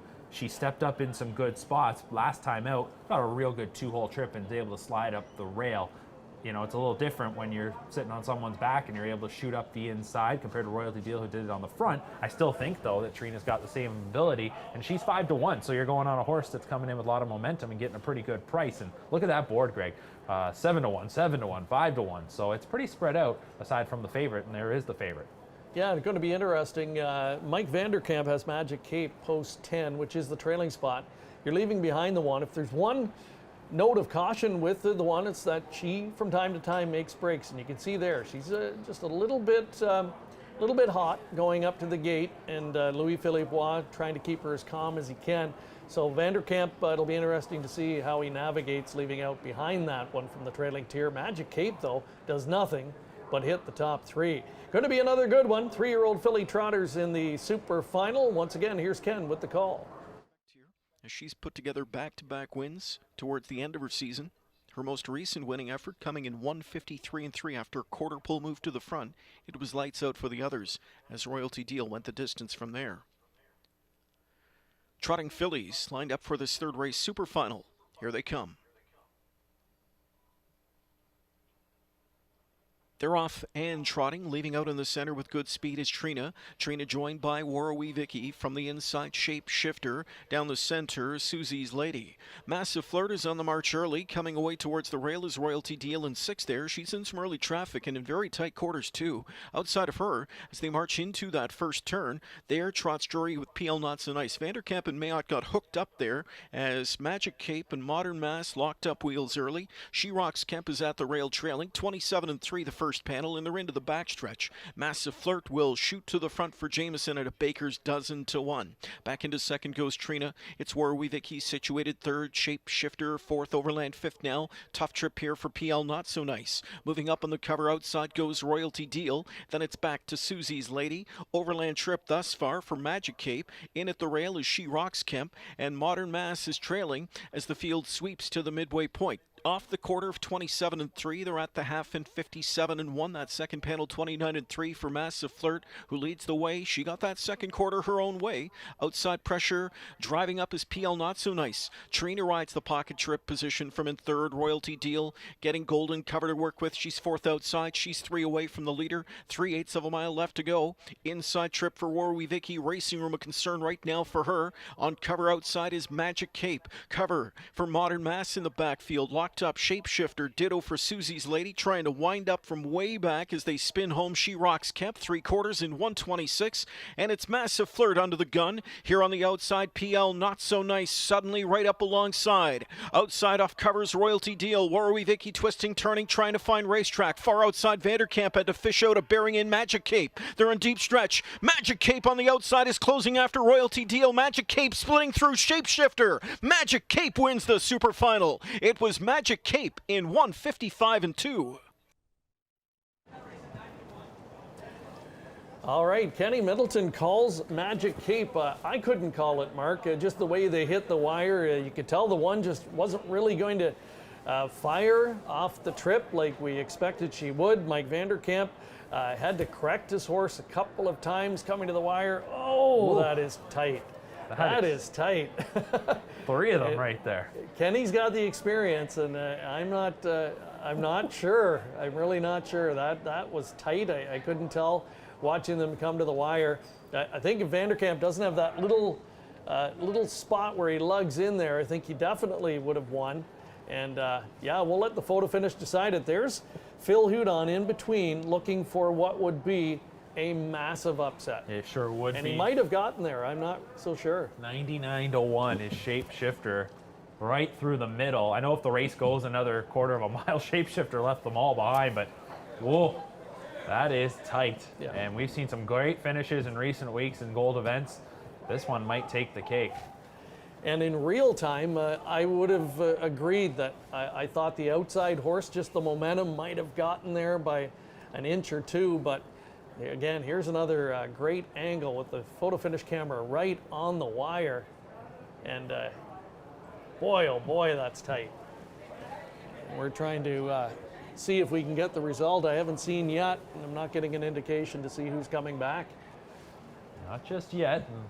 Most of the trotters just heading back towards the paddock waiting to get the call to find out who did take it. Looks like the 2 got the word. 2 has left the track, so it looks like Vanderkamp got there. And kudos to Ken Middleton. Here's another He called look. it out right. And if anyone should know, it's Kenny. He calls hundreds and hundreds of races a year here. So what a finish. What a finish. And yeah, it's been a great night so far. Very entertaining, similar to what we saw here a week ago in a grassroots championships. So far tonight, it's been a lot of fun to watch. Not sure they've got the word just yet. They're taking a turn back now. So, and also the one sticking around, that's Royalty Deal. I don't know, but could we have a dead heat? You never know. Wouldn't that be something in a super final? I don't know how many trophies we've got ordered here. No. They are waiting. Yeah, this is high drama, folks. High drama in Campbellville tonight. And we still don't have the word, so we'll await the word. Let us know what you think. Leave a comment. Who do you think got their nose to the wire first? And I mean, we've got the benefit now, Mark, of these fantastic high-definition cameras right on the wire, slow motion, and I still couldn't separate them. I couldn't either. And that slow motion camera that we've got, usually you can pick it out. Not in this case, especially with that outside horse kind of coming up. It blocks out the other 2. But what a dramatic finish here. And you know what? For as many races as we watch, night in and night out, turning for home, I would have thought the 1 would win easily. Just her body language, the way the trip worked out, the way she kicked off cover. So to see a couple of others right in the win photo with her, to me, was surprising. It sure was, and I was with you. Thought she was just going to go right on by. Magic Cape, this wasn't exactly the way I think Mike Vanderkamp had the race drawn up. It was not a great beginning for her, but she certainly was trotting strong at the end.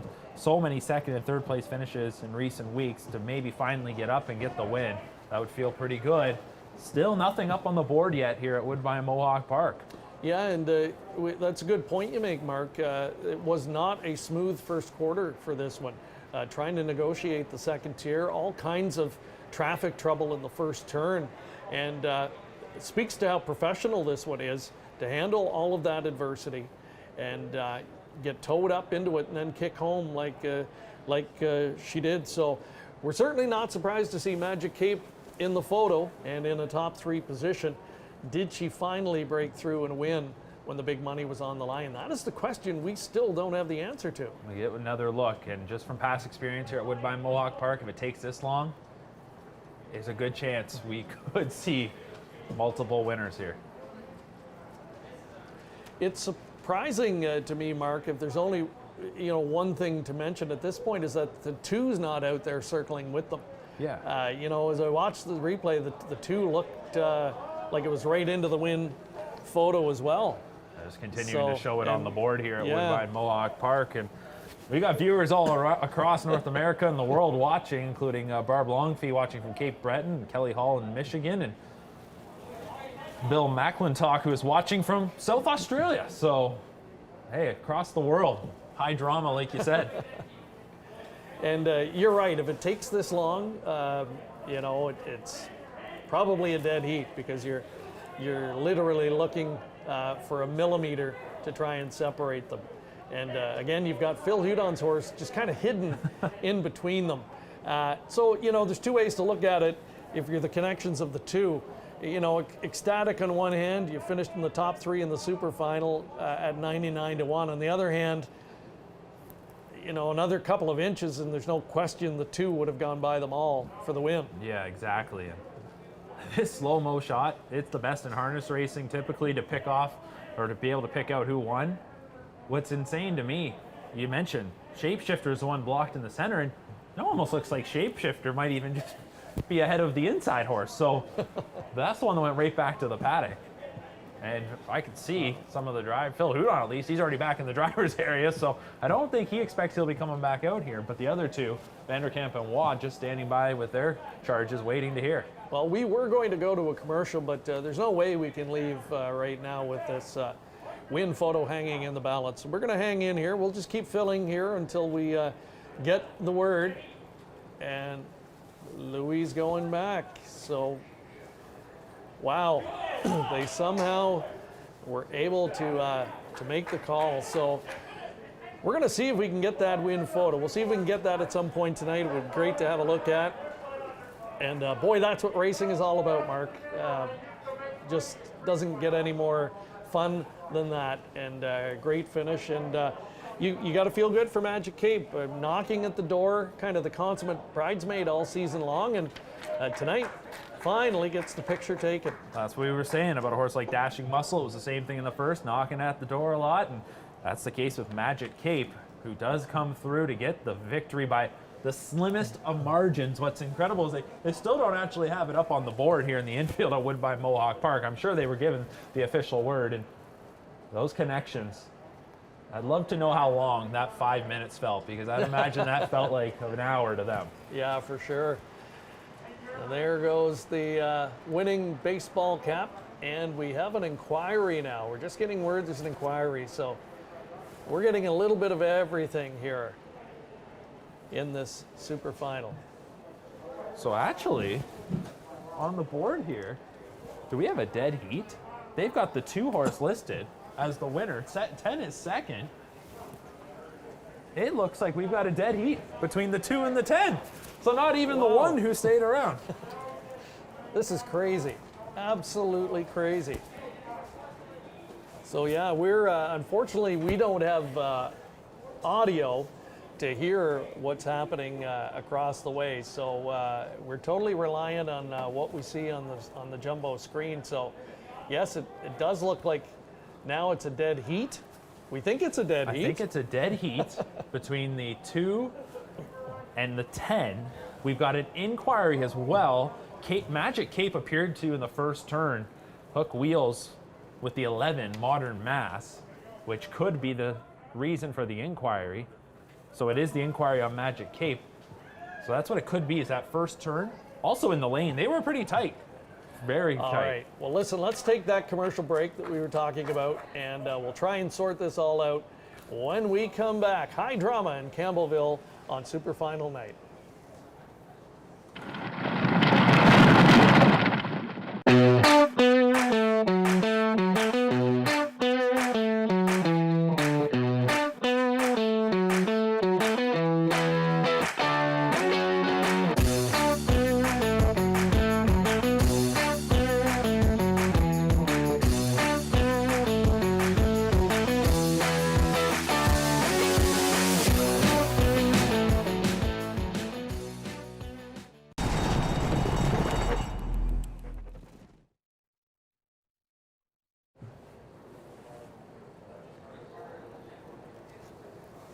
All right, welcome back. And yes, we've confirmed that there was a dead heat between the 2 and the 10 mark. And getting word there's an inquiry on the number 10. And we're not really sure. There was confusion and tight quarters in the first turn. And the horse also lugged in a little bit in the home stretch. So I'm not sure what they're looking at. If it's the home stretch, it'd be interesting to see what they do. Do they in a dead heat? And I'm not 100% sure. So, it's a great scenario. If you know, do they place the horse back and just move the 2 up as the outright winner, or how does that work? I'm not sure. I would think that would be the case. It is 10 against 2 would be what they'd be looking at in the lane. So to that point, now you would go first place second, I believe, would be the case if there ever was a disqualification or a placing. But that's a tough call. Imagine that for the judges here. First they had to just try and separate them on the photo finish. Now they got to make a decision, and this is going to take a little bit of time. Yeah, and I think our first thought was that they were perhaps looking at the incident in the first turn with the 10. So, yeah, what an adventurous trip for the 10. I mean, just think about everything that went into that race, and now to have come back to the winner's circle. You've had the blanket put on, getting ready for the trophy presentation, and now to have to wait out an inquiry on top of it. Yeah, it's just a crazy set of circumstances here in race number 3. So still very much unofficial. We're waiting, like everyone else, to find out exactly what will happen here. You know, for just the sake of the connections, I mean, you'd love to see it stand as a dead heat. It'd be a great story, and you know, you hate to see anyone get disqualified, especially when you consider the trip that the 10 went and all the adversity that the horse overcame throughout the race. So we shall see, and as soon as we get word, we'll let you know. Wow, this is not what we expected coming into tonight. You look at these races, you think you're going to have some good ones you're looking forward to. This wasn't what I anticipated tonight for this particular group. No, I thought this was a pretty competitive race on paper, and you saw them coming down the lane. They were tightly packed. You know, Massive Flirt was cutting the mile. I think Trina, who was one that was taking a bit of support, that's what happens sometimes when you're in the 2-hole. She just never got out, and what a finish that we got. Just a furious finish to the line. So looks like now the judges are going back to the start, so maybe they already have made their decision on what they saw coming down the stretch. Let's watch, focusing on Vanderkamp, who started in the second tier, and also the 11, Roger Mayotte, Modern Mass, who is going to be just to his outside. So there's Mike again in the first turn, I'm sure wanting to just protect his position there. He was behind the 1, and then he and Roger toward the back, tight quarters. You know, again, it's hard to tell from there if anything really happened. Again, it would be a shame to, at this point, you know, determine that you know, something did happen that would result in a placing. So we'll find out, but just a really entertaining race again. You knew turning for home, there were several horses that you thought had a shot, and just crazy to think we were sitting here watching the 1 and the 10, and we thought, you know, that the win was between them. We thought, watching the slow-mo, that Phil Hudon's horse was right in the mix as well. Turns out she was. Royalty Deal, their connections, and Louis Waugh had to have felt that he was right there and that he was in. Usually the drivers are the ones that can give you that indication. So now, just looking up at the board, looks like they brought the inquiry sign down. And we'll have to wait and see if there was any placing. And again, we can't hear Ken Middleton from this vantage point. We don't have audio, so it looks like they're going to leave things the way they are. And I'll be honest, Mark. I mean, hey, judges, they do their job. We don't certainly want to try and make the call, but it's nice to see. I mean, this is a good result all the way around. I think for certainly for all the connections, all the winning connections, and this horse to go the trip that the filly did. It's nice to see her get rewarded. It is, and now I guess we got to remember, Shapeshifter was 99-1, Greg. We've got just the tote board absolutely blown up here. And Shapeshifter not really getting her due, but getting a chance to come back to the winner's circle. I hope they do get an opportunity to come out, because that is absolutely wild. I can see driver Phil Hudon. he's walking around heading back to the driver's trailer. So I don't know if they will be coming out, but they got to be just absolutely thrilled because they were first ones off the track, it felt like. Yeah, and great for Phil Hudon as well. And there's a look at the return. 99.10, 990 for Magic Cape. So those win returns were altered by the dead heat, but the 20-cent super with the 10 on top, that's a $3,360 return. Your dollar try at $2,300. And there are the rest of the returns here in race number 3. Some jackpot returns.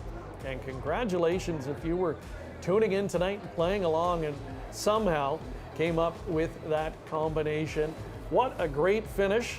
And this night just seems to be getting better and better. At this rate, we'll be late getting home tonight, but if every race is like this, Mark, we won't mind. No, we'll take it. It looks like they've only hung up 5 minutes till the next race, so we're not going to mess around. Doesn't look like there's going to be actually a post-race interview here.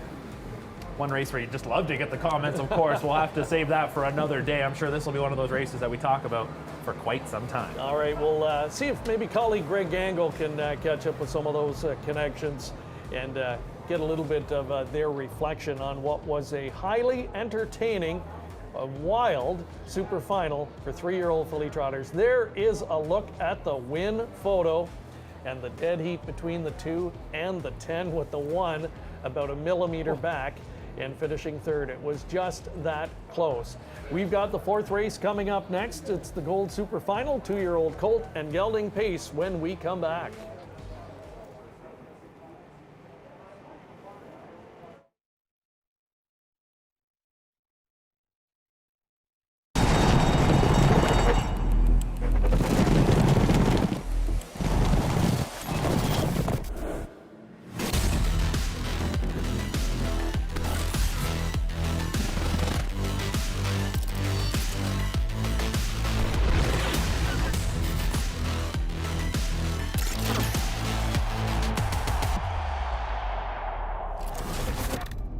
Dark Horse. Download the app today. Enjoy the thrill of the race anywhere, anytime with HPIBet.com. Join for free and use your smartphone, tablet, or PC to watch and wager when you can't be at the track. Stream live racing from over 450 tracks. Bet with ease from anywhere. It's safe and secure. Get rewards, race alerts, tips, and more. For a limited time, get $100 when you become a member. Plus, 1 month free live race streaming and your first bet is on us. Go to HPIBet.com to join for free today. And welcome back. There is what they are racing for tonight, those Ontario Sire Stakes trophies. A very entertaining night so far, and lots left to come. Up next, it's the rookie Colt and gelding Pacers going to square off. Desperate Man. He's been the point leader in the division, but the now horse is Lawless Shadow, one of several horses sent out tonight by trainer Dr. Ian Moore. We took our camera crews out to his farm earlier this week to find out more about this speedy son of Shadow Play.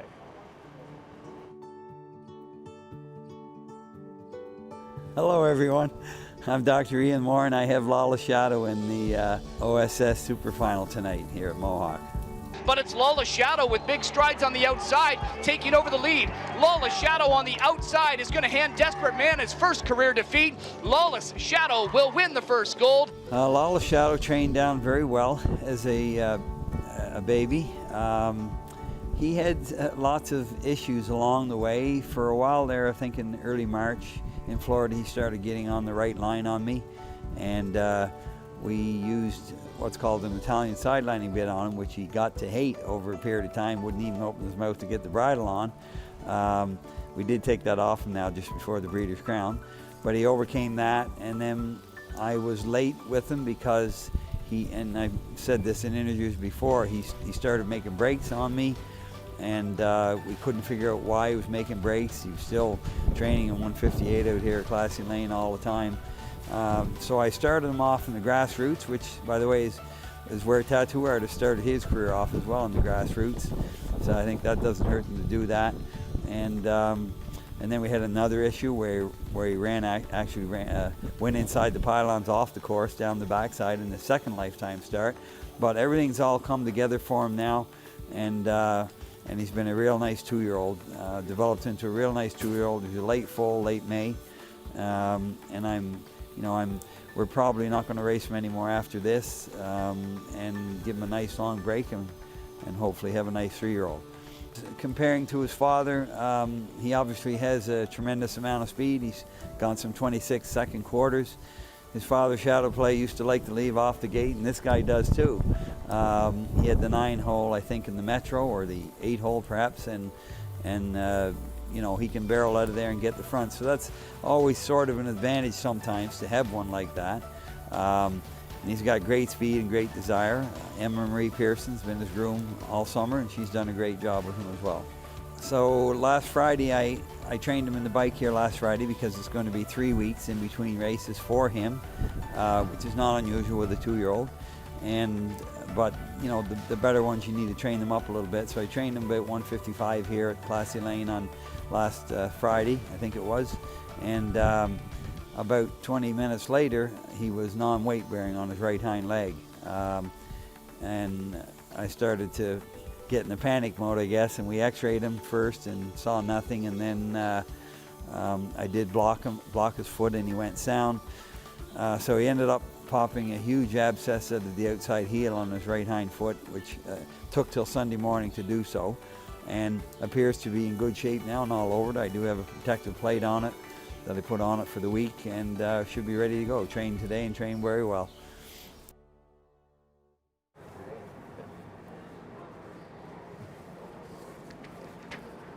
All right, nice to hear from Dr. Ian Moore about this guy, Lawless Shadow, and some really interesting information there, Mark. After the last training trip, very candid about the fact that he had a foot issue that he thinks won't be any kind of problem tonight.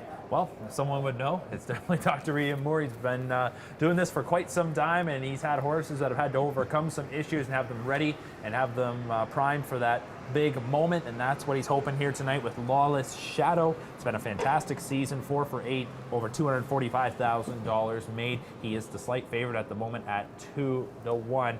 We didn't get a chance to go through the post parade, but we'll get a good chance before they do go to the gate to most likely get a look at all 10 competitors. This is a good group of 2-year-old pacers that I think will be ready to make some noise on the Grand Circuit level next season. We've already seen a couple of them do that this year.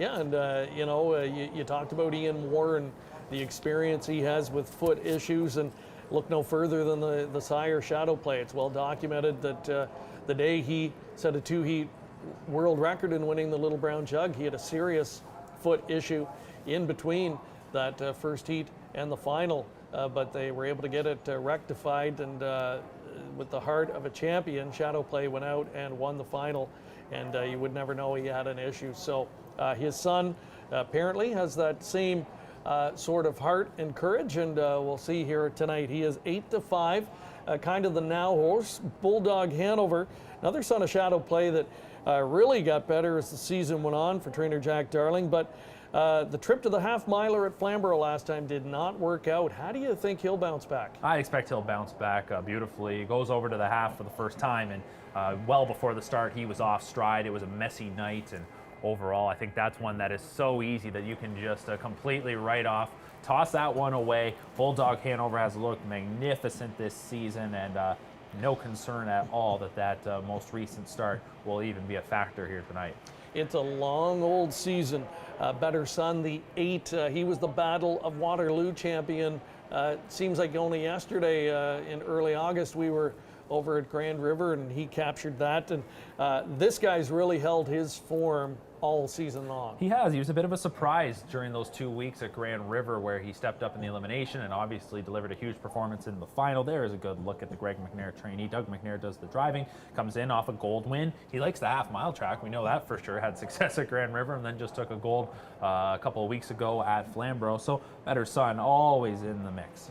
And there's another son of Shadow Play, Desperate Man, and early in the season, he looked like he was going to be the toast of the division. So Shadow Play on the 2-year-old side this year, leading the OSS standings. Had an excellent year, and yeah, when you've got 3 big guns like this, racing as well as they have, you'd have to think one of those 3 has a big shot at taking home the lion's share tonight. Definitely. And Desperate Man, I know early in the season he had that look of just something real special. I don't think that look has completely gone away. He's had some ups and downs in recent starts, not always finding the winner's circle. But here tonight, you're going to get 8-1 on him. You haven't been able to get that price ever.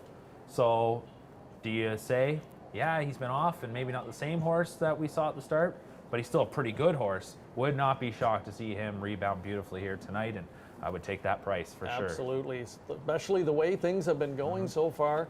I love the body language there of number 7, Bulldog Hanover. Fully expect he'll bounce back with a top effort tonight.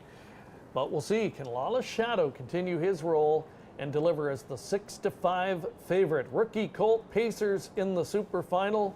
Once again, upstairs to Ken Middleton.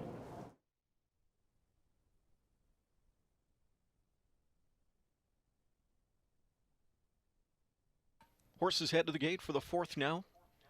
Here we kick off the early pick 4. We continue with OSS Super Final night. 2-year-old pacing Colts and geldings here. Very good group. Teeter-totter battle between 2 favorites. 7 Bulldog Hanover, slight choice. Here they come. Off and pacing Magnum Moon, rocketing out of there as Coulter's got the hammer down with him. Coming out in the center, Lawless Shadow, forwardly placed. From the inside, Flash Cube, early speed from Better Sun. There tucks in Bulldog Hanover 5th, 6th away at the fence left, Candy Trader. From the second tier, Twin Bee Fighter emerges towards the inside.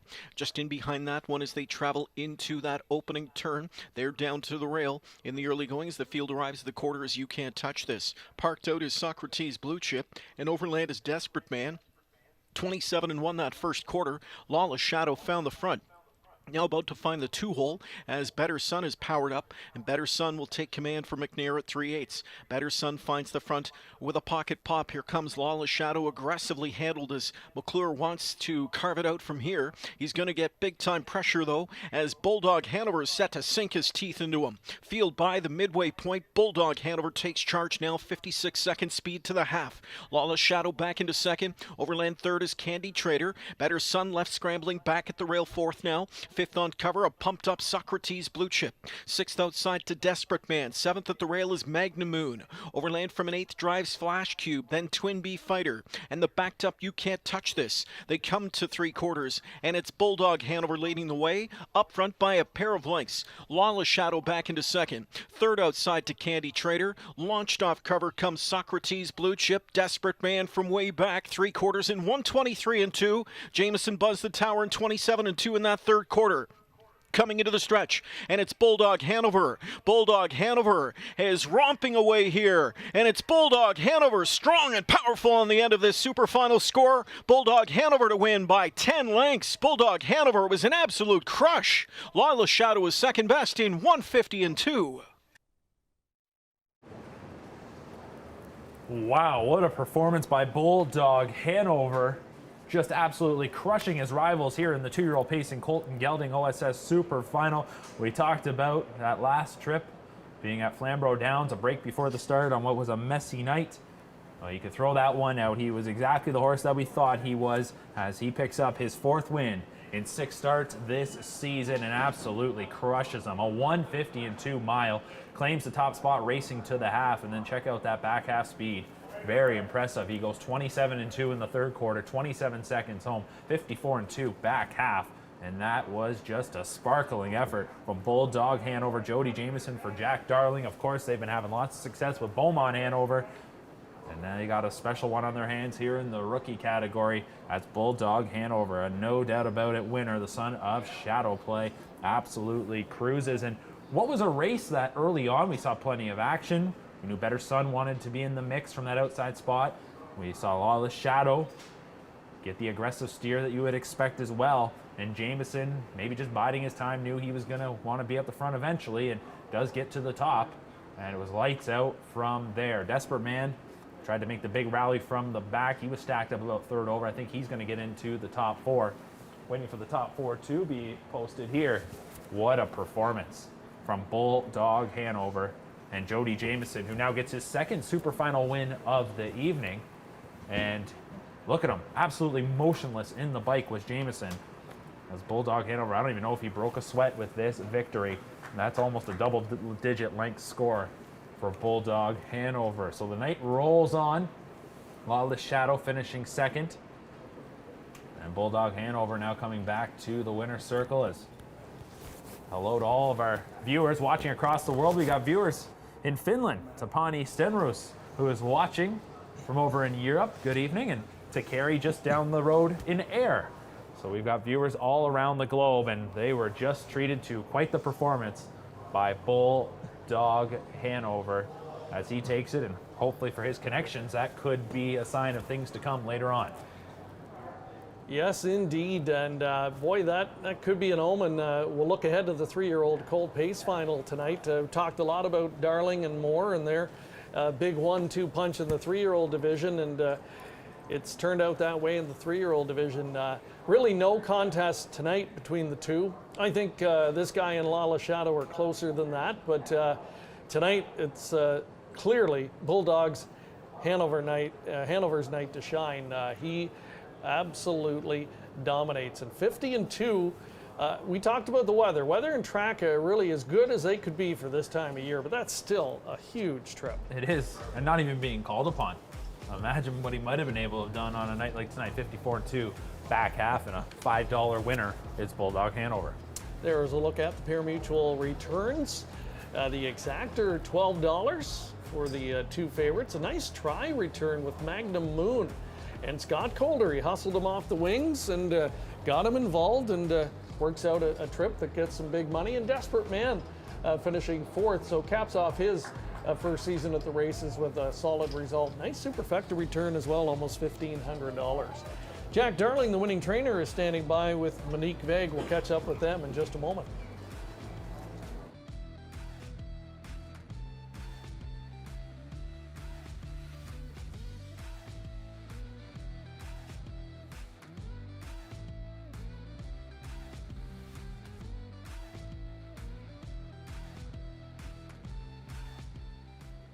Our OSS Gold Super Final for those 2-year-old Colts and Geldings on the pace, going to Bulldog Hanover. All Bulldog Hanover in that one.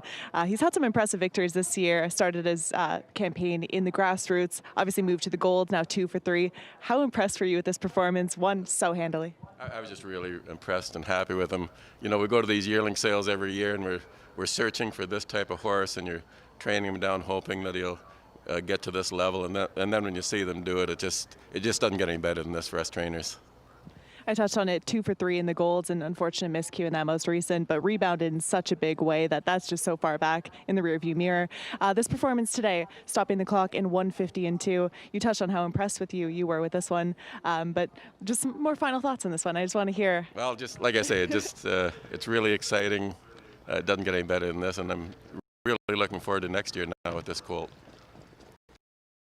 One more you have coming up in race number 9, that one being Bowman Hanover, but knocking on the door in the gold finals. Obviously still has Tattoo Artist to worry about in race number 9, but you got to like his chances there as well. Yeah, he's coming into the race good too. They've had some good battles all year long, and we're just hoping for the best again tonight.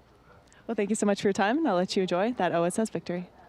Once again, it was Jody Jamieson, Jack Darling taking the OSS Gold Super Final for those 2-year-old Colts and Geldings on the pace in a time of 1:50-2.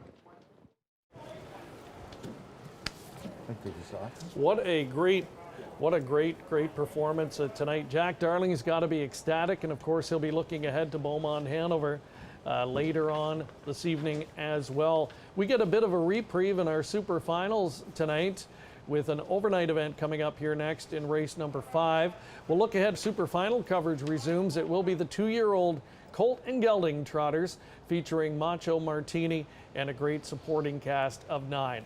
But yes, we heard from Jack Darling there. We look ahead to Beaumont Hanover a little bit later tonight. He and the Dr. Ian Moore pupil Tattoo Artist will hook up once again. Will this be Beaumont Hanover's night? We will find out. But earlier this week, we took our camera crews over to the farm of Jack Darling to find out more.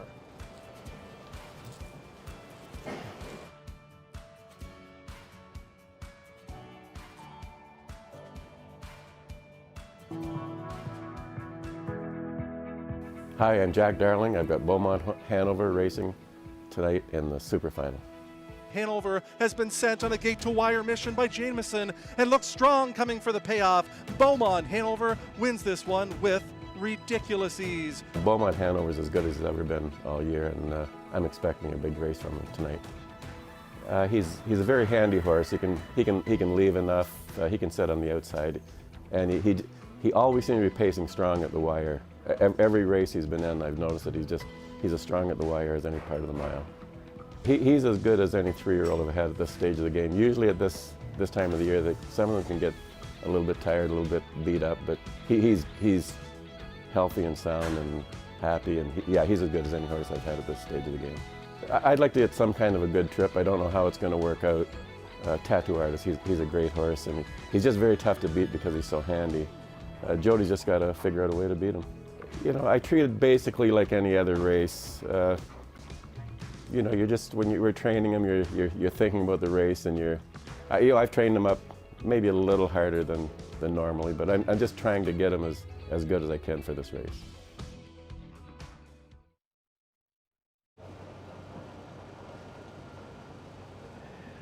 All right, so Jack Darling, this could be a big night for him. A good look at Beaumont Hanover, striking individual, and the same with Bulldog Hanover. And Bill O'Donnell, president of COSA, joining me now, and we were just talking about that. Let's get right into it, Bill. Jack Darling, a guy that's got an eye for youngsters. He looks for a particular type of individual at the sales, and it pays off. Absolutely. He's been doing it for 40 years, I think. He seems to like the same type of horse, which there's nothing wrong with that, as long as it works for you. And no, he's got a great eye for a horse, and that horse that just won, he's a real bargain, right? $28,000, right? So, and he knows breeding, and he's a good horseman to boot. Yeah, he seems to look for an athletic individual, yeah. And you notice that out on the racetrack. Yeah. Let's talk about tonight, Bill. It's great to be here on a night like tonight. When you look back, you know, to the start of racing returning when COVID shut things down briefly. It was wonderful just to get back at it. So when you think back to those times and the uncertainty, to be sitting here on a night like tonight and watching what we are watching, it's got to feel good. Well, that was a very scary point of racing's time. We were very lucky that the government supported us in being allowed to allocate some of the purse money that we were already allotted as a subsidy for racing. And we got that out to people. I think that helped a little bit. I'm sure it didn't pay all their bills, but it was better than nothing. And then we got back racing, and it's kind of gone really smooth here, knock on wood. And now with the new wave that we're getting, especially getting closer to us here in Halton region, it's getting pretty scary again. But you can advise people, wear your mask, wash your hands, stay outside as much as you can, stay away from closed areas, same old stuff, right? I mean, we hear it every day, and it still seems to keep coming and coming. It's a tough deal, but so far, so good for us. Yeah, I mean, I think the racing community in Ontario and other parts of North America as well deserve credit for adhering to what's been asked of them, realizing the importance of it. Yeah. I was going to ask you if you've got a message for horse people now as we're late into the season, what would it be? Well, just be cautious and be safe, and follow the guidelines. And here at the track, and I'm sure all the tracks around, I mean, that they're following the protocol, and it's working. And I think that's all you can do is just keep hoping this thing will go away, or they get a vaccine or something soon, very soon. Absolutely. Let's talk about this night, what we've seen so far. We've been remarking on how entertaining it is, a little bit of everything. I mean, this has been a lot of fun. Like something in that third race, you've been around a long time. Have you ever seen anything that crazy? No, it's wild, isn't it? That they just, things happen. You're going for a lot of money. I mean, people take chances maybe, or just when they wouldn't. I mean, I know I did, and I'm sure that everybody thinks the same. You got a chance to win, you're going to take every advantage you can. Yep. And just a final question. We again thank you for joining us tonight. We want to thank COSA obviously for making these shows possible all summer. Do you feel like racing here in Ontario especially is really taken advantage of a bit of an opportunity. I mean, there's always opportunity in every situation, and racing, I think, in this province was poised to really capitalize on broadcasting our product and online wagering and that type of thing. Do you feel like that's been the case? I think that I really do. I think a lot of things that we've done probably, I mean, Jim Lawson on his interview a couple days ago there said that the HPI sign-ups were 50%, and they're getting even higher again now because Toronto's shut down and they can't go anywhere again. And there are a lot of their simulcast places are shutting down. With us, like, thank you for taking this on, this coach. You brought this to us, and it was a great idea, and I'm glad that we did support this, and you and Mark and Greg and whoever else you've had on over the year. And we're going to take some credit, and we're not going to take it all, but last week during the $1 million race here, we had 31,000 views, like between all the social media sites, which is great. I mean, that's 31,000 people that you're not going to get otherwise. So has it helped to handle? We do a couple other things, a free scratch and win. We get a lot of sign-ups. We do trailer wraps. We support the odd commercial and stuff, and I'm sure we got some other things we're going to talk about, going forward next year. So. Yeah. And wagering seems to be reflecting that. Online wagering has really exploded, and it's a combination, I think, of the circumstances, obviously, playing into it, but being ready to be able to take advantage of that. So thanks again, Bill, for taking some time to join us tonight. Enjoy the rest of what's been an entertaining Absolutely, program. It will be. Thank you you guys again for taking this on, and we appreciate it, and we'll look forward to the next show. Absolutely. It has been a lot of fun this season, no question, and the rest of the night's going to be a lot of fun. We still have a lot left to come this evening. We're about halfway through our super final night. We've got an overnight coming up next. We'll take a quick commercial and be back with more in a moment. Good.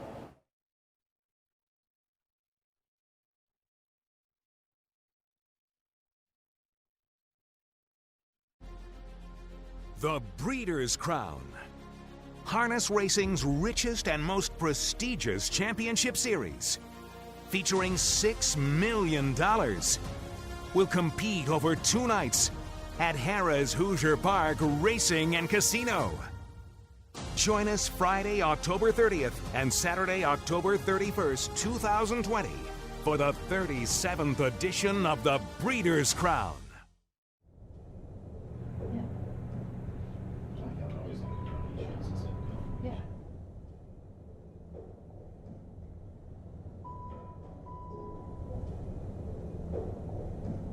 Hey guys. Hey Chris. Hey Chris.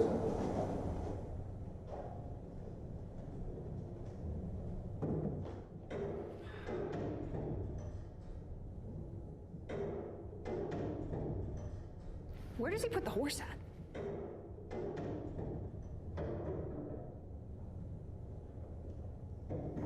Are we doing this bike thing again?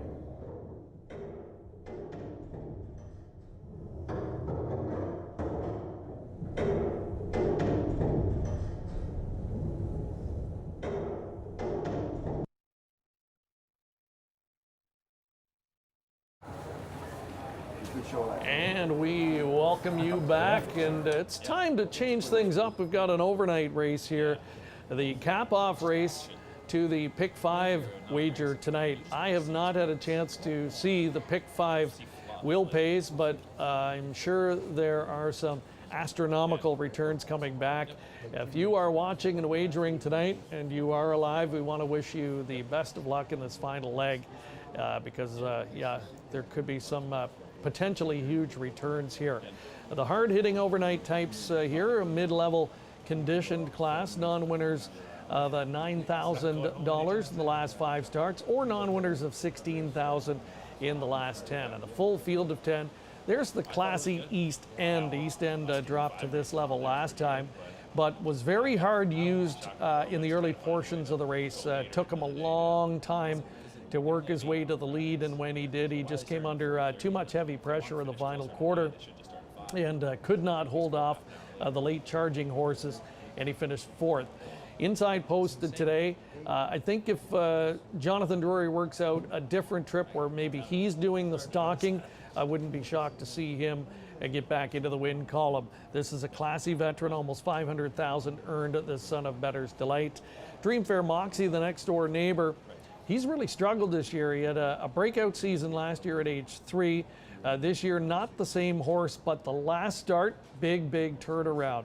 Dropped his time substantially, winning in 1:49.3 while facing a much lower level of competition. So because of that, he's getting solid 9-5 tote support. Public feeling like the real Dreamfair Moxie might be back. Exit Smiling, another one I'll throw at you here. The 11-1 proposition from post 6. A hard-charging second last time out with 26-4 final quarter speed to just miss. And he'll need some fractions to set up in front of him tonight. But if there is some speed to chase, I watch for this guy to be closing late. An overnight contest here in race number 5. Once again, Ken Middleton with the description. In 1:49.3 last time out, home in 27 seconds flat. Trip to the big track really brought out the best in Dreamfair Moxie. Last time out, we'll see what he does for an encore. It's post time for race 5.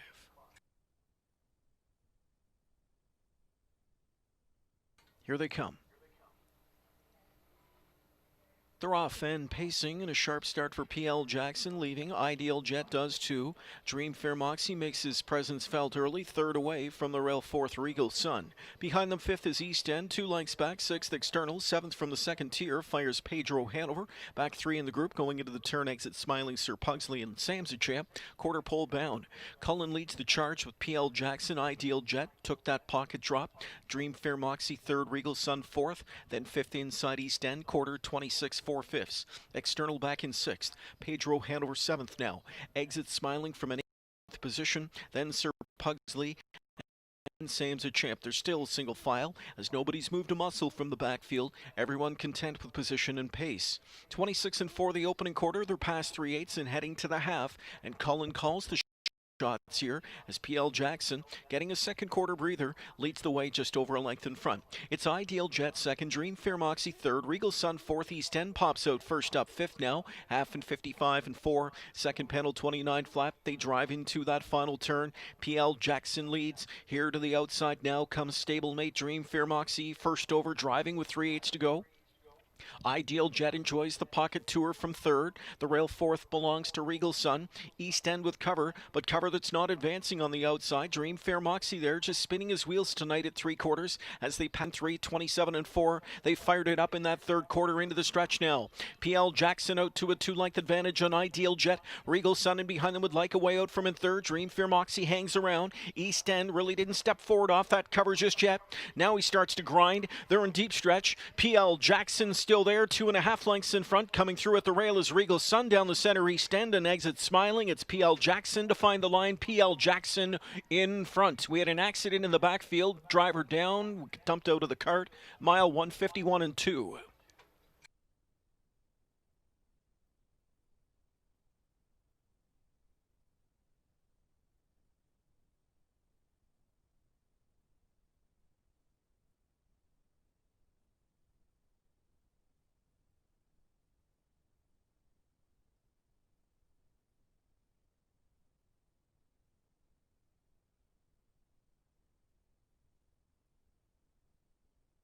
We'll keep an eye on that. And 151-2 the win time for PL Jackson. And again, they kind of a wild night continues. Couple of horses you can see right at the back of the shot get hooked up. One of the drivers getting dumped, and we do have a loose horse on the track now that the outrider is trying to corral. So let's get a look at it. Mark, it looks like the 4 and the 9. So it's Louis-Philippe Bois and James McDonald. I think Louis maybe got dumped. He's walking back though under his own power, so he's fine, but we do have a loose horse and I haven't been able to see yet if he's been corralled. So, hey, what else? What else would we expect tonight, Mark? It's just been one of those nights. Definitely has been. That's External, the John Tourney trainee, who is currently loose. They're trying to corral him, as you mentioned. Louis-Philippe Bois, if you're going to take a fall to the track, at that point the horses weren't moving too much, just got tied up and hooked wheels there with the number 9 Sam's the Champ and James McDonald, and Louis no worse for wear returning to the paddock, and hopefully and quickly and safely they will be able to apprehend external. In the meantime, PL Jackson won't make the way back to the winner's circle. He'll just head back to the paddock, and everybody retreats to safety. Yeah. So that's just a proper protocol, and I can see external currently up in the far turn coming through the infield. So the good news is the horses had been slowed down considerably before the driver got dumped. So that's the good news. Both drivers are out of it okay. And again, we've got a loose horse, so that's always a cause for concern. We're just kind of having a look in behind us to try and see if they're able to corral the horse. Joanne Colville, the outrider here, it's another very important job on nights like this and tracks like this, and we see videos from time to time of these outriders, and they are fearless. They do a wonderful job keeping things safe and corralling these horses, and hey, this is part of the business. From time to time things like this happen. It is, and the one thing that stands out to me, the athleticism of these horses. External, you can just see the way he's moving when they were hooked wheels, and the fact that horse did not go down, was able to stay up. These horses are quite the animals, quite the athletes, and hopefully External, who's just coming actually behind us, he's slowed down quite a bit and should be able to get a hold of him here in front of the tote board in just a moment. This is live TV, folks. There you can see him, I'm sure. A little bit blurred out, but yeah, he's not going very fast.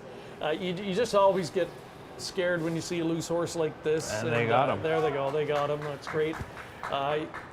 You just don't want the horse to hurt himself. There's a lot of extraneous objects that they can run into, and some of them really get scared and get a little bit wild and out of control when they get loose. But this guy, I think he wanted to get back to the barn here, so that's great. And he's been corralled. No harm, no foul, and looks like horses and drivers are both up and out of that little mishap. Okay, so let's focus on the winner, P.L. Jackson, 7-1. Jody Cullen of Dundas trains and owns. Travis Cullen doing the driving. He was just 1 for 24 coming in, so breaks a bit of a long winless skid and does so at a price. So I am really curious to see what this pick 5 returns now. I think it's going to be another one of those jackpot payouts. It should be. It should be. We have seen quite the prices come through. We're going to have multiple winning combinations, of course, with the dead heat earlier in the card. And this has not been a night that's been very predictable. There's no doubt about that. This has been one of those nights that has seen a lot happen to this point. Sometimes when that happens, though, we get to the back half and everything kind of plays to form. But that doesn't always happen. But we'll see. But P.L. Jackson, like you said, a real good performance here. Going to hold on for the victory. Regal Sun, another veteran performer who was also just trying to get back into the win column. Coming up the inside late there to finish second. Yeah, the 7, he needed the wire, that's for sure. East End, another disappointing result. The veteran just not right at the top of his game right now, but he'll break out. He'll be back. That will be the case. So here are the pari-mutuel details. 1730 is your win ticket return. The exactor is worth $150. The superfecta at a little bit more than $1,100. And trying to get a look at the pick 5 return. That's the one that I'm really anxious to get a look at here, Mark. And we'll see if you can maybe pull it up for us while we're having a look at the results.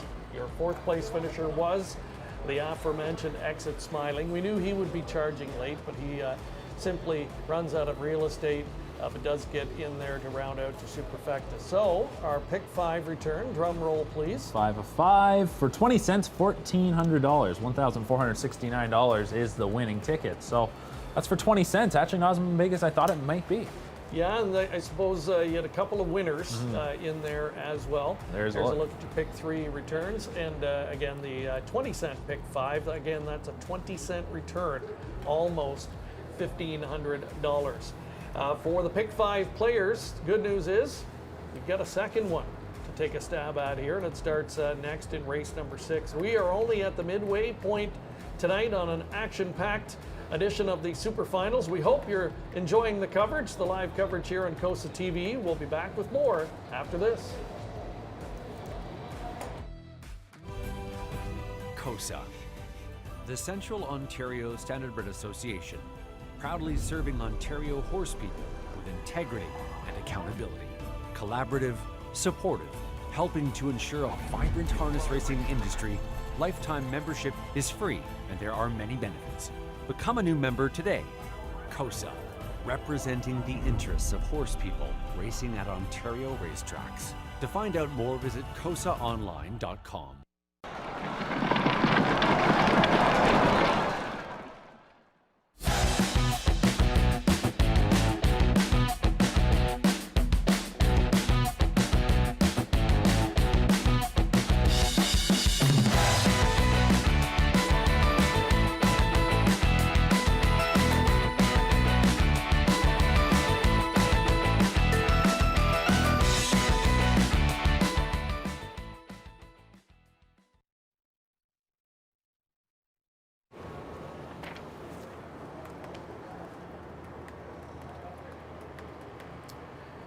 Time to get back to the Ontario Sire Stakes Superfinals.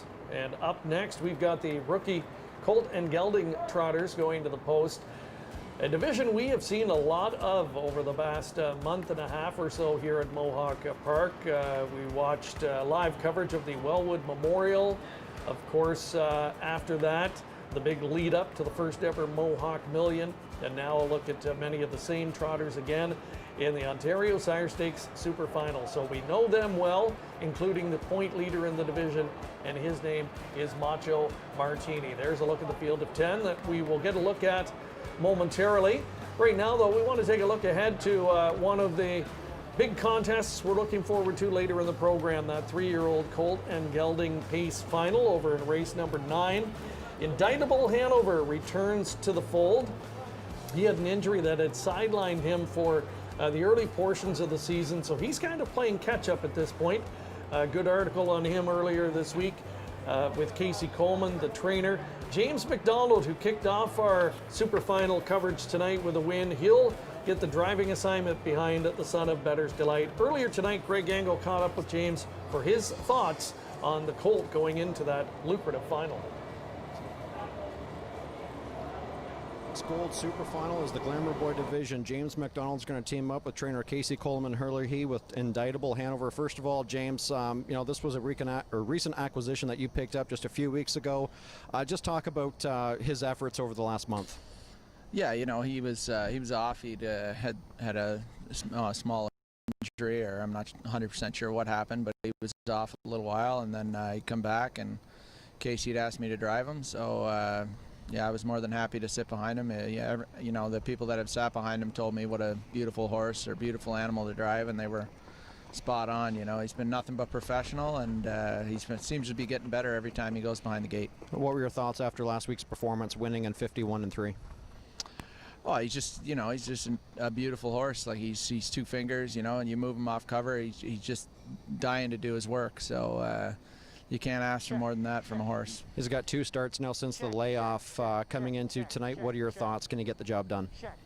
He'll need some luck. I mean, it's a stiff bunch. I mean, like, you go up and down the program. I mean, Tattoo's got 600 and some thousand made this year. You know, there's just a ton of ability in there. You know, it's just if he's on his game tonight, I think he can go with them, and hopefully they make some mistakes and he can beat them. Are you happy with post 1?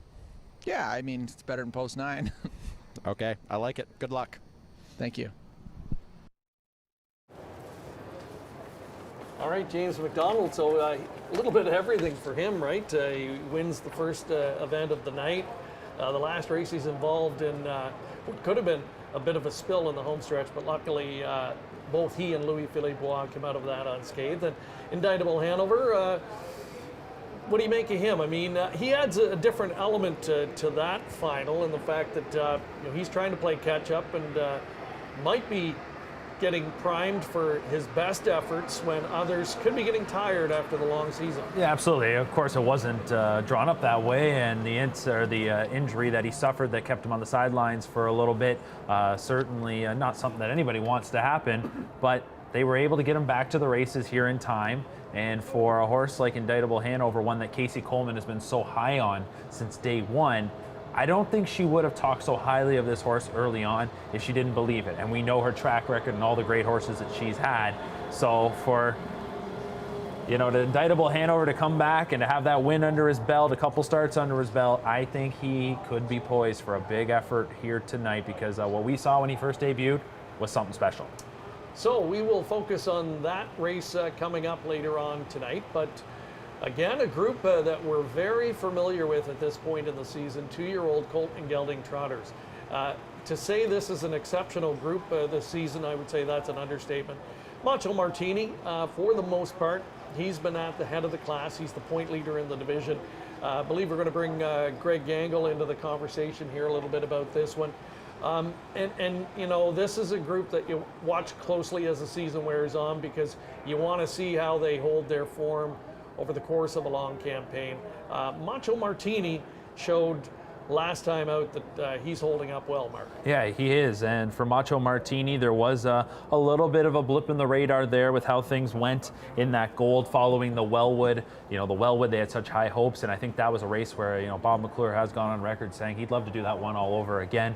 But for Macho Martini, sometimes there's horses, they get on that tear early on in their career, and once they taste defeat, they're never the same horse. I'm not sure that will be the case with Macho Martini. He came back real strong at Flamborough Downs in the last gold event of the season, and without a doubt is the horse to beat in this upcoming 6th race.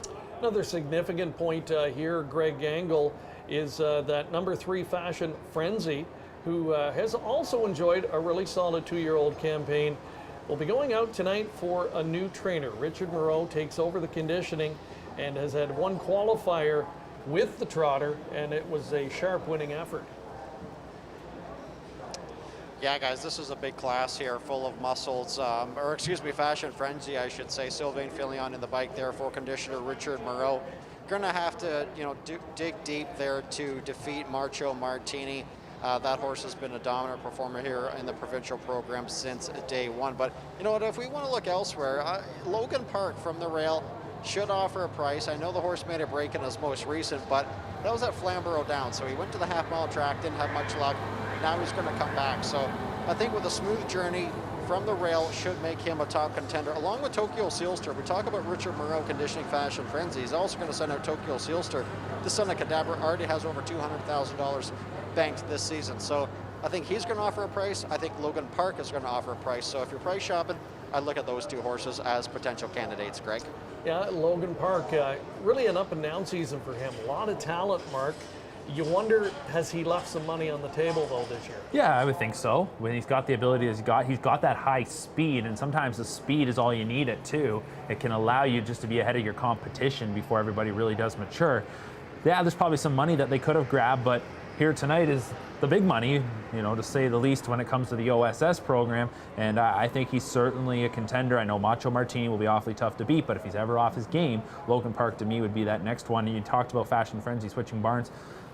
I don't like to read too much into sometimes trainer changes and things like that, but it's interesting that there was a trainer change. You wonder what was going on there with the connections, what was happening behind the scenes, because Fashion Frenzy, a $7,000 bargain buy, who came out showing just so much ability, and I wouldn't say he'd done much wrong during his time with trainer Dustin Jones. I know there's been a couple blips in the radar, but here tonight for the big money, they decide to shake things up.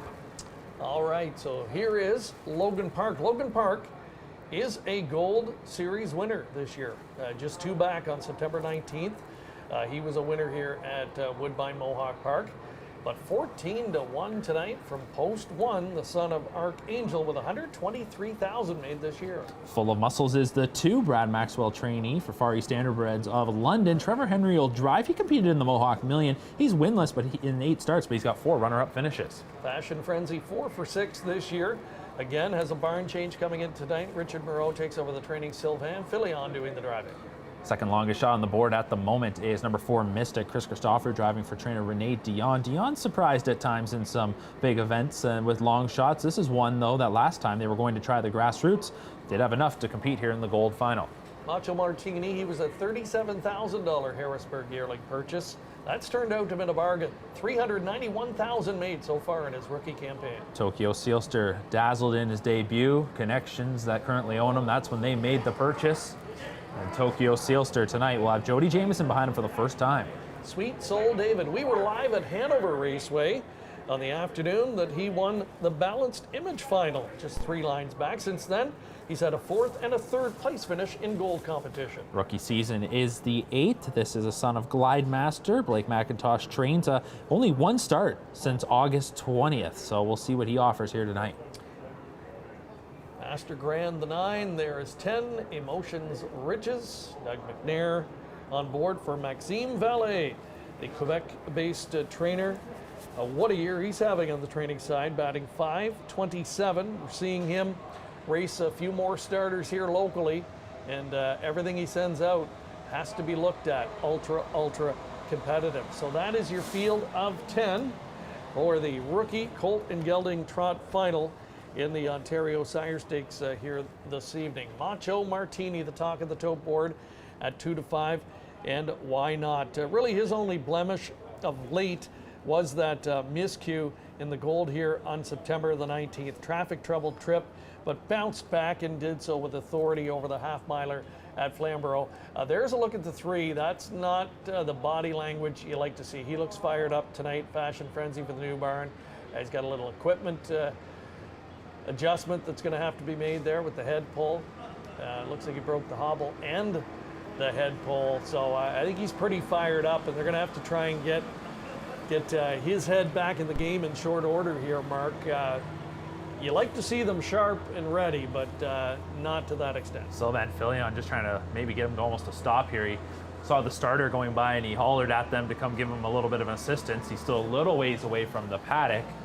Fashion Frenzy, as we talked about, debuts for the Morrow Barn here tonight.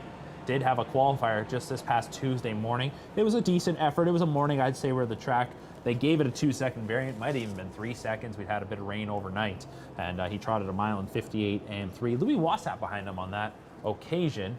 Waugh, of course, sticking with Logan Park. Sylvain Fillion, he jumps off Tokyo Sealster and goes to Fashion Frenzy. So you kind of wonder, you see a little bit of hot potato when it comes to the drivers.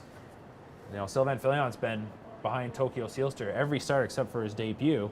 Here tonight, he decides to go with Fashion Frenzy, so that should speak volumes into what he sees out of these two. And, you know, it was a big emotional win earlier this summer at Hanover, Mark, when Sweet Soul David captured the Balanced Image on that day. Denis St. Pierre doing the driving, and this one named for his son David, who passed away a couple of years ago, and he felt like he gave the salute coming to the wire. He felt like he was looking down on that race and the victory. So that was a popular win, and this is a really nice colt. He's kind of quietly had an excellent season. He's been kind of dodging the big guns for the most part. They've been picking their spots and managing him well, and that's the kind of profile that can often surprise in a race like this at this point in the year. It could, and you know, we got a first-hand experience to see how just talented this young trotter is. He is a gelded son of Cadabra. He got around the half just so handy at Hanover. Dominant victory, won by 7 lengths. Has tried the gold many times this season. Most recently was 3rd over the half again at Flamborough. So if this race was on a half, I think I'd be giving a lot of consideration to him. I know he is a long shot in this spot, but he's a horse that has shown enough ability that he could pick up a check in here, and he's currently 27 to 1 on the board. Everyone's prices obviously get inflated a bit with the heavy favorite being Macho Martini, but Sweet Soul David, we know he's got the ability. You know, who's to say that he doesn't maybe pick up a good chunk of this pie? So all of the attention, for the most part, on 3, Fashion Frenzy, who's had a really impressive rookie season to date and gets the barn change, and then, of course, Macho Martini. So others tend to get overlooked, and we just had a look a moment ago at Master Grand, another son of muscle mass. He's done nothing wrong this year. 5 on the board finishes from his 8 starts. Has banked almost 100,000, and very consistent sort for Aaron Byron. We're used to seeing Aaron in the driver's seat in Ontario, but now doing some training as well. And he's got a nice one here. And the only reason he's 51 to 1, he's getting so overlooked, I think, is simply the post position. Absolutely. Post 9, it's a killer. There's no doubt about that. And here's a horse that, you know, if Macho Martini's in that spot, of course he's going to get hammered. You know, Master Grand just shown flashes of it. And that's at times all you need, because who knows what's going to happen. We already saw a favorite break in the other 2-year-old trot contest, that being the filly division when I'm Extra Special went off stride, and anything really could happen. I'm not sitting here thinking Macho Martini is going to run. Again, he has done it once, but he was interfered with, so you can probably chalk it up to that. I think he'll be real tough to beat here tonight. I just gonna be real surprised if he goes down in defeat in this spot, but what it does say is we might have a deep group coming back next year. Getting a look at Fashion Frenzy being walked back from the paddock location. What strikes me about that horse is the amount of equipment he wears. So obviously he's, you know, that he's requires that to try and, I think, keep him calm and as relaxed as they can. So has to be disconcerting to see him come off the track with that broken equipment and to see the body language that he had on the track. But Sylvain Filiani's a veteran. You know, he's thinking right now, how can I just keep this guy calm, relaxed, try and keep his mind on business as best I can. But, you know, these are the kind of horses that make trainers earn their money. Would you not have liked to have seen what was going on just at the end of the post parade when he turned him into the backstretch for all that equipment to have come undone? I mean, I'm sure there was a little bit of wrestling going on there with Filion trying to keep him calm. So you wonder how much of that energy might have been exerted with those pre-race antics, and maybe he is calmed down now, and we know he is a quick trotter. I remember earlier this summer he took off in a third quarter at one point. Dustin Jones driving him, rocked him down to 3/4 and 25 in a piece on a couple of different occasions. He's got high speed for a good piece, and if Sylvain Filion has him in a nice spot, you never know what could happen when they come into the lane. So, and I get the feeling it might be an all or nothing with Fashion Frenzy. You know, he could go right out tonight and shock people with a big win, or you know, he might self-implode here. It's hard to say, but the public now even more enamored with Macho Martini. Now, he hasn't been infallible, but there's no question he has been the top Colt for the most part in the province this year. Let's talk handicapping quickly. Not much time before they move in. How would you play the race, Mark? It's hard to go against Macho Martini, of course, so you're going to probably use him on top. I think here in race 6, we do kick off a late pick 5. So in that case, unlike the early pick 5 where I thought it was almost impossible to come up with a single, I think you probably could single Macho Martini here. That obviously gives you a little bit more flexibility depending with how much money you're playing with.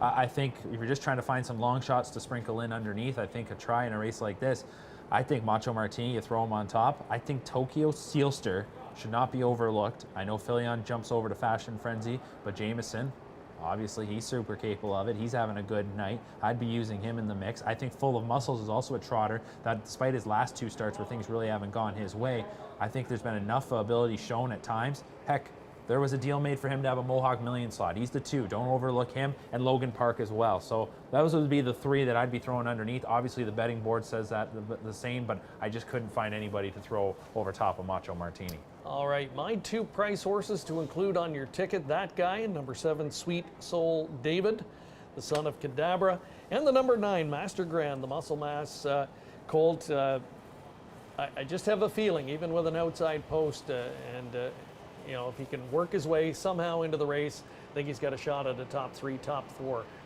finish here in the Gold Super Final. 2-year-old Colt and gelding trotters are moving in behind the starting gate. Countdown clock is clicked down to 0, and the gate getting set to roll. As you can see, it is a picture-perfect October night here in Campbellville, Ontario, and we have enjoyed the action so far. Ken Middleton, the track announcer, the voice of Canadian harness racing, set with the race call next.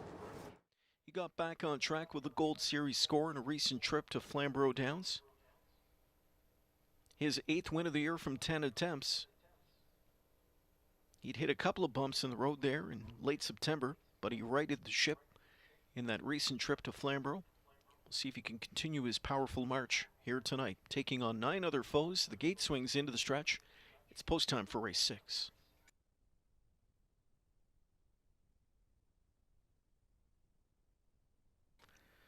Sixth race from Mohawk Park, Ontario Sarge Stakes Super Final. 2-year-old Colt and gelding trot. Here they come. And they're off. Good even start. Quick speed from Fashion Frenzy inside, along with Full of Muscles. Speed outside from Tokyo Sealster marching off the car. From the inside, Logan Park. Speed outside from Sweet Soul David as St. Pierre now tries to apply the brakes and get him into a spot. In at the rail, sixth is Macho Martini. We had a breaker in the first turn there. Off stride went Logan Park. Logan Park made the break in stride. Sweet Soul David got around without issue, and Macho Martini dodged a bullet too. Back there from in sixth is Emotion Rich. Further back, Mystic into seventh. Racing back in eighth is Master Grand off a hot quarter of 27-2, and things get wild. They were wild, now they're wilder. It's Fashion Frenzy at the rail. Full of Muscles, pulled pocket. Out there, Sweet Soul David. He's having a nightmarish trip. Back into fourth is Tokyo Sealster, shooting that gap for Jameson. Then it's back inside to Macho Martini from in fifth. Sixth, Trot's Emotion Rich. Seventh now, Mystic. Outside, Master Grand, tracked by Logan Park, half in 57-1. They trot to the final turn. Full of Muscles leads the way. In the pocket spot, Fashion Frenzy. Sweet Soul David third outside. The rail fourth, Tokyo Sealster. Macho Martini still tracking cover outside from in fifth, drawing 3 lengths away from the leader. Then outside into the flow comes Master Grand. Trapped in seventh now is Emotion Rich. Underway eighth is Mystic. Ninth back to Logan Park. Trotters make their way to 3/4. Henry and Full of Muscles on the lead. Sweet Soul David on the outside from in second. It's time for Macho Martini to strut his stuff. 3 wide, he comes ripping off cover with Trot from McClure. Pocket popping is Fashion Frenzy now. They're starting to swarm Full of Muscles. Fashion Frenzy, he'll get first crack at him. Macho Martini on the outside is not even to the edge of that one's wheel. Fashion Frenzy by 2 lengths in deep stretch. And it will be Fashion Frenzy to post the mini upset in the OSS Super Final. Won it by 3 lengths. Macho Martini was second best. Full of Muscles third. Master Grand fourth in 1:55-1. Fashion Frenzy. So when all is said and done, we thought it would be kind of an all or nothing scenario for Fashion Frenzy, but he proves the best tonight. Hard used early to get his position, and actually in the home stretch, really not much of a contest. He trots away from Macho Martini. I think a combination of Macho Martini, I don't think that's the same Colt that we've seen all season long. Didn't really have that pop when he moved off cover, but hey, let's give full marks to Fashion Frenzy.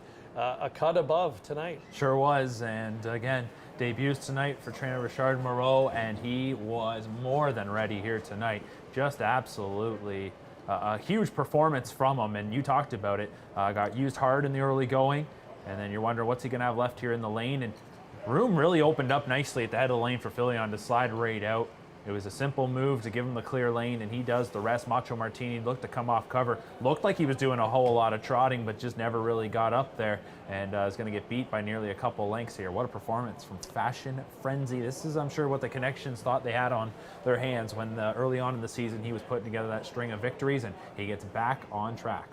Full of Muscles. He was flexing a lot in the early stages of the race, and hard used most of the mile. He hangs in for third, and one of my long shot plays, Master Grand. He closed well, just missed the third spot, but he will settle for a top 4 finish. Fashion Frenzy in the debut for Richard Moreau, and there's a reason he is annually our O'Brien Award winner as top trainer for a number of years now. And first start for the new barn, Fashion Frenzy gets back to his winning ways. He had been 4 for 6 this season coming in, and just recently had encountered some braking issues, and even tonight, scoring out, he was off stride at times. He had the equipment issues, but they got him regrouped in the paddock, and Sylvain, I think, did a nice job just prior to the race, getting him calm and relaxed and ready to go. He did, and I really thought that what we saw before the race might just take a toll on him, and he wouldn't come back and be the same, but that wasn't the case. He was certainly ready here tonight, and he delivers 1:55-1. That matches his career best, which he took back on August the 11th. Fashion Frenzy, 55-1. He's now 5 for 7 this season, and the lion's share of that purse will put him over $200,000 in seasonal earnings. And yeah, not really sure what's on this guy's calendar, if much of anything, the rest of the way this season. And we talked about it earlier tonight as well, that there'll be some of these that could be eyeing a date in the Breeders' Crown races coming up in the coming weeks at Hoosier Park in Indiana. And again, we'll watch some of them here later on, especially in the back half of the program. Likely more the 3-year-olds, but some of the rookies might take the trek down there as well. But Fashion Frenzy, I'm sure job one was just to get this guy back to his winning ways. Mission accomplished here, and a nice payday to boot. Definitely. I think for Fashion Frenzy, I'm not sure there'll be a whole lot left on his calendar. Just a $7,000 London Select yearling sale purchase. Of course, the London Select yearling sale rolls on. It started this morning. Horses listed on ongate.com, and they will continue to be available for bidding from now right through till Wednesday, when the auction finally does close on the final horse. So, hey, a $7,000 buy that a year later turns into a super final champion. That's the kind of stories you're looking for on a night like tonight. Absolutely. Getting the beautiful Ontario Sire Stakes blue and yellow winner's blanket. Fashion Frenzy will head back to the paddock for some well-deserved R&R. He had an adventurous 10 or 15 minutes out on the racetrack tonight, but takes home $125,000 and some nice hardware for his efforts. And for the connections, again, congratulations. Écurie Francis Richard Incorporated, Ferme Auclair, Pierre Guimet, and Mario Bourges of Quebec. Fashion Frenzy let go at odds of 4-1, returning 10-20 for the victory. And he drifted up late in the odds, Mark, and I wonder if, you know, as people were watching him on the track and seeing what happened and having to go back into the equipment, if that didn't inflate his price late. Oh, I think it definitely did. I was certainly would have been one of those in that category that if I'd had, you know, a little bit of money on him, I might have been considering hitting the cancel button. And this is why you don't sometimes go against your gut feeling. You just got to stick around. Absolutely. Well, Sylvain Filion gets into the win column tonight, one of the top reinsmen in the OSS for the last number of years. And we'll hear from him and colleague Chad Rosema momentarily. Fashion Frenzy takes the 2-year-old Colt and gelding super final. Sylvain Filion with the winning drive. And Sylvain, first time you've ever been aboard this trotter. I know you've raced against him. You've seen what kind of talent he has, but first impressions? He's more aggressive than I thought he was. In the post parade, we had an issue with equipment. He kind of ran off on me. We were able to fix the equipment, and he kind of settled down, luckily. And in the race, he was pretty good. Do you think that the delay there actually kind of helped him? Actually, I do, because he was really hyper when we went in the paddock, and when we came out, he was much more relaxed. So I think that helped him.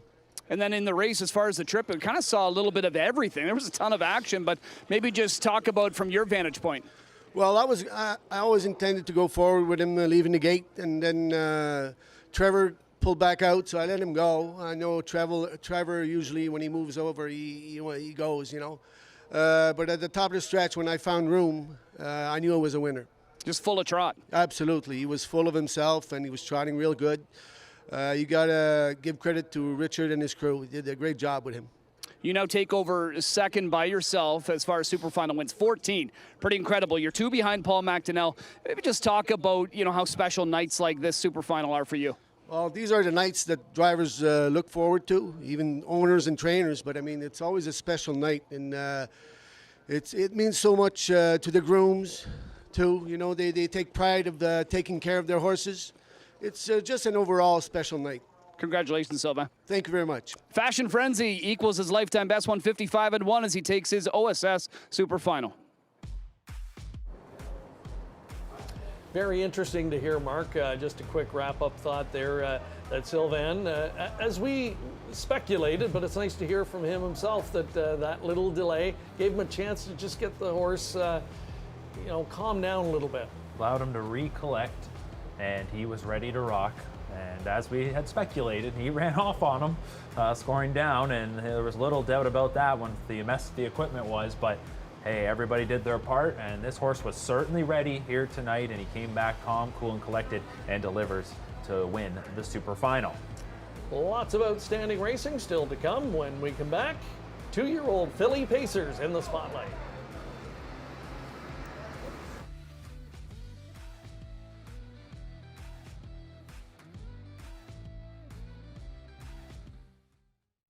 Enjoy the thrill of the race anywhere, anytime with HPIBet.com. Join for free and use your smartphone, tablet, or PC to watch and wager when you can't be at the track. Stream live racing from over 450 tracks. Bet with ease from anywhere. It's safe and secure. Get rewards, race alerts, tips, and more. For a limited time, get $100 when you become a member. Plus, 1 month free live race streaming and your first bet is on us. Go to HPIBet.com to join for free today. The Breeders' Crown. Harness racing's richest and most prestigious championship series. Featuring $6 million. Will compete over 2 nights at Harrah's Hoosier Park Racing and Casino. Join us Friday, October 30th and Saturday, October 31st, 2020 for the 37th edition of the Breeders' Crown.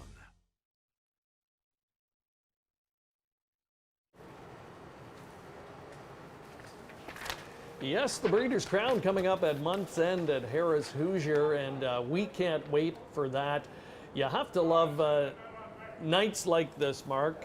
Breeders' Crown is the same, where you get all these divisional championships, and tonight we're crowning all these divisional champs in the Ontario Sire Stakes program that, as we said off the top, is, if not the best, one of the best in the world. There's no question about it, and we're seeing that on display tonight in spades. It's a lot of fun, and some of the best and most anticipated races still to come. This 2-year-old filly Pace is one of them. It certainly is, and on nights like tonight, I like to go back at the end of the night and try to remember, okay, who are the 8 winners? Because it's a long night. There's a lot of great races. You got to go all the way back to earlier on in the card when we kicked things off with the 2-year-old trotting fillies. So, now we move on to the 2-year-old pacing fillies, and this has been an interesting division all season long. Scarlett Hanover, she's going to look to bounce back. Her last 2 times out here at Woodbine Mohawk Park have been adventurous, to say the least. And while she had been flashing that she might be the best in the division, some others have showed a lot of ability all season long. They're stepping up at the right time, and I think we could have just a great shootout here in this 2-year-old pacing filly final. And we're going to hear more from her in a moment, but before that, time to take a look at our top drivers this year in the Ontario Sire Stakes program. And it was a good horse race, certainly on the training side this year. On the driver's side, one gentleman really asserted himself early and kept it going all season long, and his name is Bob McClure. Absolutely, Bob McClure leading all drivers in the Ontario Sire Stakes this season to take the Lampman Cup. His first time leading the Ontario Sire Stakes, tops it in earnings as well. And for Bob McClure, tonight, it was a night coming in where it looked like on paper he could really poised to have a big evening. Maybe hasn't gone completely as planned to this point, but he could really get it going here over the final 3 events. He'll team up with Alumni Sealster in this upcoming 2-year-old pacing filly final for trainer Dr. Ian Moore. Of course, he's still got Tattoo Artist later on, but for Bob McClure, it was reported earlier this week that he plans to head south of the border here shortly to head down to the Breeders' Crown. There's some stakes throughout the month of November at the Meadowlands and Dover Downs. So a great season here locally, and now he'll look to do it on that Grand Circuit stage over the coming weeks. All right, fillies are making their way out for Post Parade, and while we have a moment, we'll come back and meet them momentarily. We want to meet Ashley Hensley, who sends out a pair of starters here in Scarlett Hanover and City by the Bay. Hi, I'm Ashley Hensley, and I am training Scarlett Hanover, City by the Bay, and Twin Bee Fighter tonight at Mohawk Racetrack. Scarlett Hanover has a very unique attitude. She's very spunky and she's full of life, and she just shows it every time she steps on the racetrack. City by the Bay, she's kind of the same way. She's very nice to work around, and she's got a really wicked brush, so if she doesn't use it too early in the mile, she'll be tough to beat. They're both coming into the race fairly good. City by the Bay had a nice trip last week, and it bravened her up good. And we were kind of disappointed in Scarlett Hanover the way she raced, so hopefully we have her better tonight. I feel like they've definitely had some hard luck. City by the Bay had a few trips that just didn't work out, and she could have been a lot better this season for sure. And Scarlett Hanover, it was just really bad luck with what happened in the She's a Great Lady, and it would really be nice to see her bounce back tonight. Well, the husband and wife combination of Ashley and Ed Hensley, they, since relocating here, have done very well. And this year, getting to send out some stakes caliber horses, a few more of those. They formed a partnership with Team Burke, so looking after some of the horses they send here north of the border for this program, and they've done very well. They talked about the hard luck. We saw it there with Scarlett Hanover. City by the Bay had her share as well. You know, I think back to the Battle of the Bells eliminations this year, Mark, and she was going to be first or second, no question, in the elim and punch her ticket to the final, and she made a miscue on the final turn that took herself out of it. Yeah, she did, and that was a race, like you said, it looked like she had that one well in hand, went off stride, and there's just been some ups and downs for her throughout the season. And overall, though, for City by the Bay, you know, approaching $100,000 in earnings on the season. Then you've got the stablemate that's made over $250,000, I think, for Team Burke to have put this trust in the Hensleys. I think they have to be just thrilled with how this partnership has worked out to this point. Yeah, there's probably been some dollars missed out by City by the Bay, but for Scarlett Hanover to have had the season she's had, I think all involved and all those parties have to feel really good. And a moment ago, we had a look at Twin Bee Sunkissed. A great story here. Francis DeMichel co-owns and trains his only. He, of course, works for the Blake McIntosh stable, and this filly's made over $100,000 for him this year. Greg Angle will bring you in, and from your vantage point again, we always like to look at body language. We've been trying to read a lot into that tonight. In some cases, it's helped us. In other races, like the one we just saw, it kind of led us away from a horse. Who catches your eye here? Yeah, that's a great question, Greg. You know, some of these races might seem a little more predictable than not. This race, in my opinion, can go in a couple of different directions. Obviously, you got to give a strong look to Scarlett Hanover. However, you know, she did all the work, and the majority of the work in her last race, and she came up just a little bit short. So perhaps history will repeat itself. Another horse that is going to get a lot of attention is Vole's Delight. Look at the breeding on her, daughter of Better's Delight out of Vole's Hanover. She made over $1 million and fresh off a win. I love that angle to come into a big race fresh off a win. It gives the horse a lot of confidence.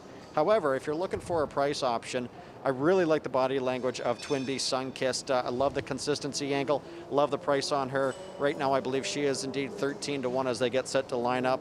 So if you're not you know, too high on horses like Vole's Delight or perhaps Scarlett Hanover, or if you want to play the exactor in the try, I would include Twin Bee Sunkissed. And if you really want to price shop, check out 64-1 Andra Day. The shadow plays have done a great job so far here tonight. This filly, I think she's starting to get back to her form that we've seen earlier in the year. So if you're looking for that bombs away opportunity to be a part of the triactor, I think you got to take a good look at Twin Bee Sunkissed and Andra Day for the top three.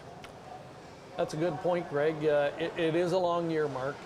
We remember watching a lot of these here at the baby races, the first baby races. We were excited to see the new crop come out then, and it's been a lot of fun to watch them over the course of the season. And there are ups and downs, and you start to forget about some of them, and Andra Day was an early season sensation. She tailed off a little bit, but she's still going, and here she is, and who knows, Scarlett Hanover as well. Maybe not getting the level of support she would have gotten a couple of starts back. Are you surprised at Vole's Delight? I mean, she's one that's just steadily progressed as the year's gone on. She breaks through and wins last time. Do you think people are jumping on her a little bit too much tonight at 7-5? No, I don't think so, and I know the buyer, Jean Barn, was very confident in her. They thought that she could have potentially won the She's a Great Lady. She ended up being a scratch early in the evening on that evening. She had to be taken out sick, and then she came right back and beat Scarlett Hanover, who ultimately was the best horse in that She's a Great Lady. I think there's a lot of belief in Vole's Delight. I'm be backing her in this spot, but hey, you mentioned it. It's a long season. 8 different fillies won gold events this season. It's easy to get fixated on the ones that are racing at the top right now, but there are certainly those that have the experience of winning that could step up here tonight. It is one of the most anticipated superfinals of the night. 2-year-old filly Pacers coming up.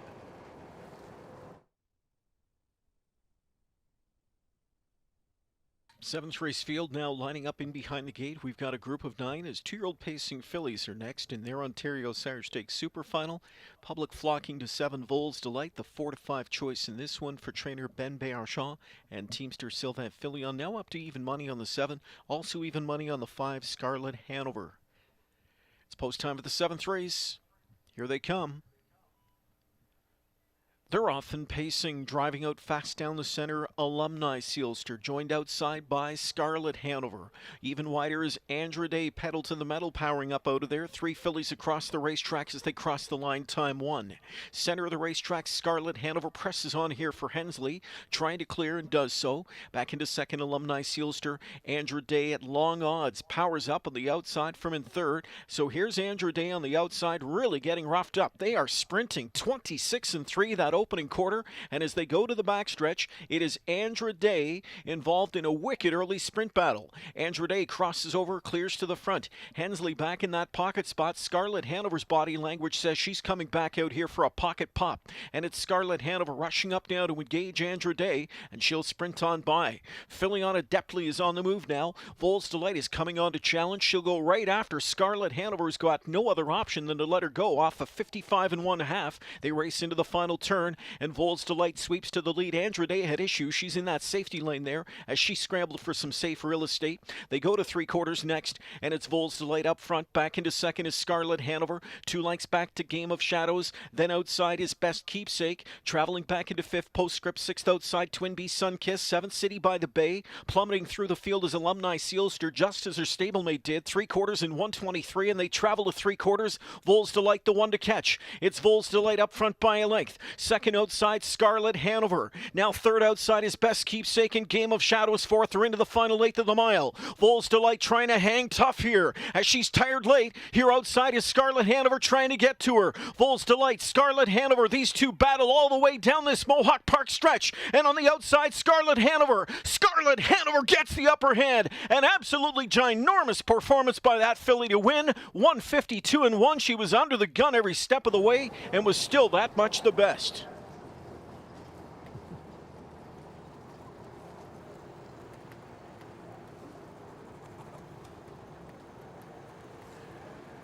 Scarlet Hanover, an A+ for effort, and finally is going to get her moment in the spotlight. It's been well deserved, and boy, did she earn that tonight. Mark McKelvey, Kenny Middleton called it.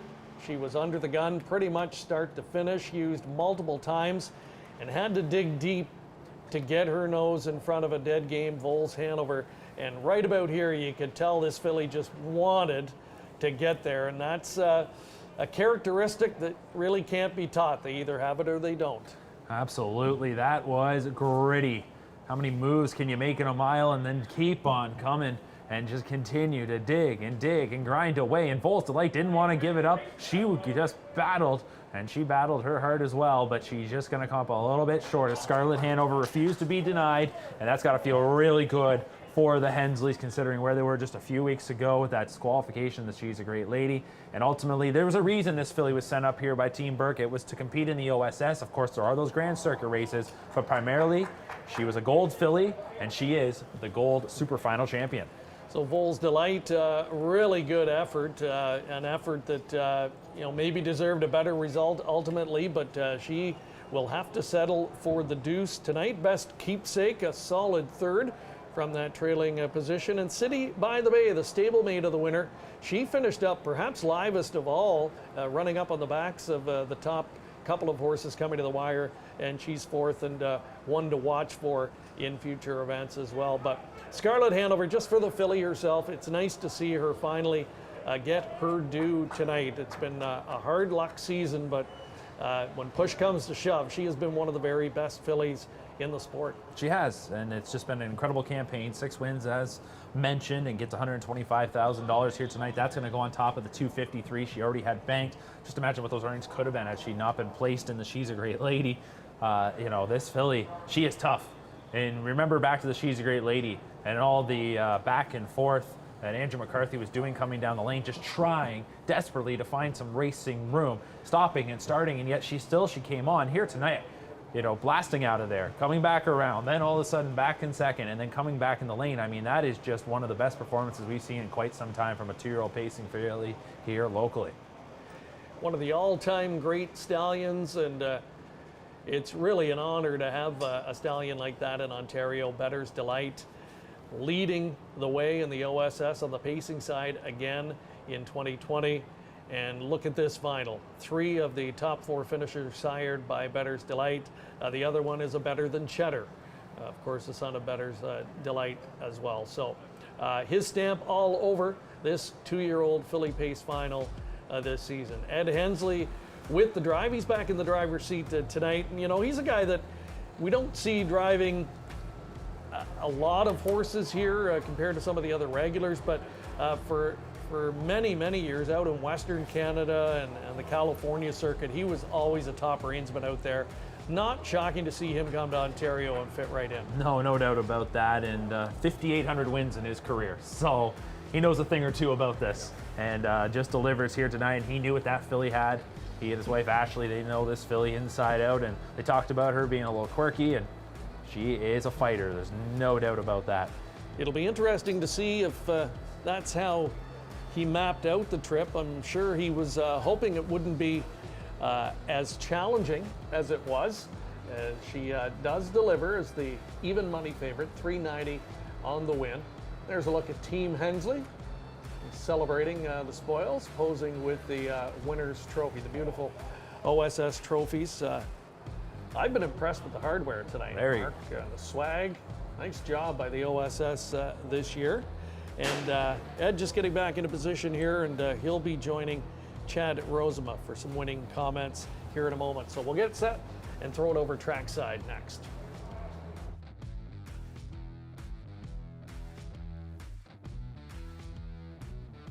Scarlett Hanover with just a fantastic performance in her OSS Super Final. She is crowned the champ of the 2-year-old filly pace division. Team Hensley, we've got one half of that here. Eddie joining me. And Eddie, how can you describe that amazing performance she just put up there? Well, very impressive. I wasn't sure how the race was going to go because, you know, you never know. But, you know, there wasn't much levers. It didn't seem to be. And we still got down there pretty fast. And Dougie was out there, and I had a hard time letting Dougie go. And when I got back to the front, she was still full of herself, but I used her already once. And then Sylvain come hard, so I had to let him go. And I followed him, and around the turn, so I pulled her out, and Sylvain opened up a little bit, and I wasn't sure if I was going to catch him. And I give her another little breather there, and I come back out, and she is tough. I know she had some recent bad luck. We know about that, but she has just got better and better every start, it seems. She has gotten stronger. She's actually filled out a little bit, and she's going to be a really nice 3-year-old filly, but she has gotten better every start. You know, for you and Ashley, we know your bread and butter are aged horses. We don't typically see you here with 2- and 3-year-olds. Did you guys have to change your approach when you got these 2-year-olds from the Berks? Yeah, I haven't trained a lot of 2-year-olds in my life. I've had about maybe half a dozen is all the babies I've ever trained. So it was definitely different. And Ronnie, he coached me, so that helped. And they all raced good. And maybe just a quick comment on, you and Ashley celebrating your very first Super Final wins. How special is it for you and your wife to celebrate this together? Oh, it's awesome. We won the Battle of the Bells with her, and that was unbelievable. We were all happy about that. And, I was driving then, which is, it's a little more sentimental when I'm driving. But, when the other guys come, they're just better, so you got to put them down. But this was very good. We're pumped. Couldn't be happier. Congratulations. Enjoy it. All right. Thanks, Adam. All right. Eddie Hensley gets Scarlett Hanover to the wire first in a gutsy performance to grab her Super Final. All right. Thank you to our colleague Chad Rosema, and getting some really emotional and candid response there from the driver, Eddie Hensley. Says the filly has been getting better as the season goes on. That is scary. And boy, we're excited to find out what we'll be looking at next season with her. We've got 3-year-old Colt Trotters on deck. 2 more SUPERFINALs to go, and we'll have it for you next here on COSA-TV.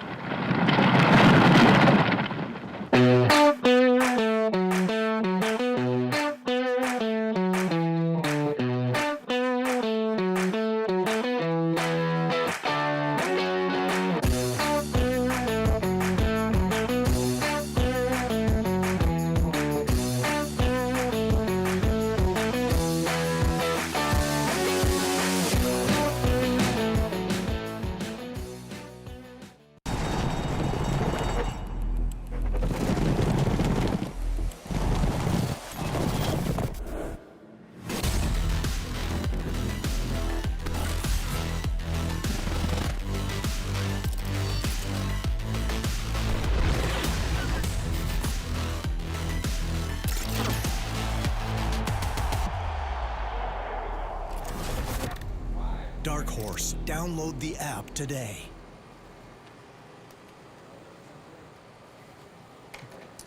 There's a look at the field for the upcoming Ontario Sire Stakes Gold Super Final for 3-year-old Colt and gelding Trotters. Pemberton, the point leader in the division, he is here riding an impressive 3-race win streak coming in. He's 7 for 9 on the season. Moonbridge won the 2-year-old Super Final last year, and he's back for trainer Richard Moreau this season. A relatively new recruit to that operation. Only a couple of starts now for the new barn. August Vonstead had the horse last year, Mark, when Moonbridge captured the 2-year-old event, part of a $200,000 winning season. Yeah, it was a real good performance on that occasion. Memorable performance for those connections when he stepped up. Svanstead, the trainer, it was Dexter Dunn that was on the sulky that night. He was here for the Super Finals and got Moonbridge to the line. But there's no doubt that in this race here, Greg, Pemberton has just been quite the story. And here he is, 3 to 5 on the morning line. And you don't see them usually go that low on the morning line, but this is for good reason, because he has just been incredible. And the only thing I can say is, wow, how would he have performed had he been eligible to the Canadian Trotting Classic? I know it was just a few weeks ago, and I think had he been in that race, he may have won it. That's how good I think this horse is. Yeah, he's been highly regarded all season long, turning heads, and here he is as the definitive horse to beat coming into this event. Let's take a quick look at our leading trainers this year in the OSS program. And Sean Stacey coming into the night had the lead and trying to capture his first title. Of course, Father Mark has been a multiple Johnson Cup winner, his top OSS trainer over the years. Had a slim lead over Greg McNair, so not sure. That's probably a horse race here tonight. And Stacey not with a starter in the field here. Anthony Beaton, really good year for him, kind of a breakout season on the training side, and he's had a couple of good results here so far this evening. Ben Bayerjan, who sits 4th in the standings, he'll send out a starter in this contest in number 8, the Speedy Hayek, a 4-time winner in 12 this year. Getting a look at them making the way from the paddock location. Pemberton, one of 3 in the field, sired by Whelan and Dealing. And again, we talked about it earlier in the night, Mark, a horse that wasn't getting the commercial attention.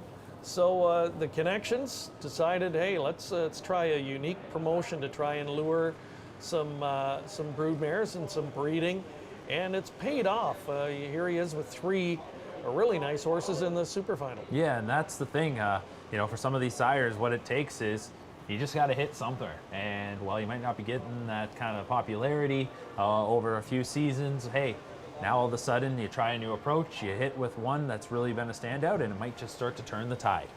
All right, here they are on post parade. Moonbridge, who won the 2019 2-year-old Colt Trot Final. The son of E.L. Titan, Louis-Philippe Bois, or trainer Richard Moreau. He's just 1 for 8 though this year, but took a fast 52 and 2 record earlier this season at Harris Philly. Up next will be Port Perry for the connections of Determination Blay, and it'll be Scott Young doing the driving. Port Perry, 1 for 8 this season. He had 2 wins last year. He was 3rd in his most recent Gold start. Pemberton, the toast of the division. Trevor Henry in the driver's seat. Paul Walker trains.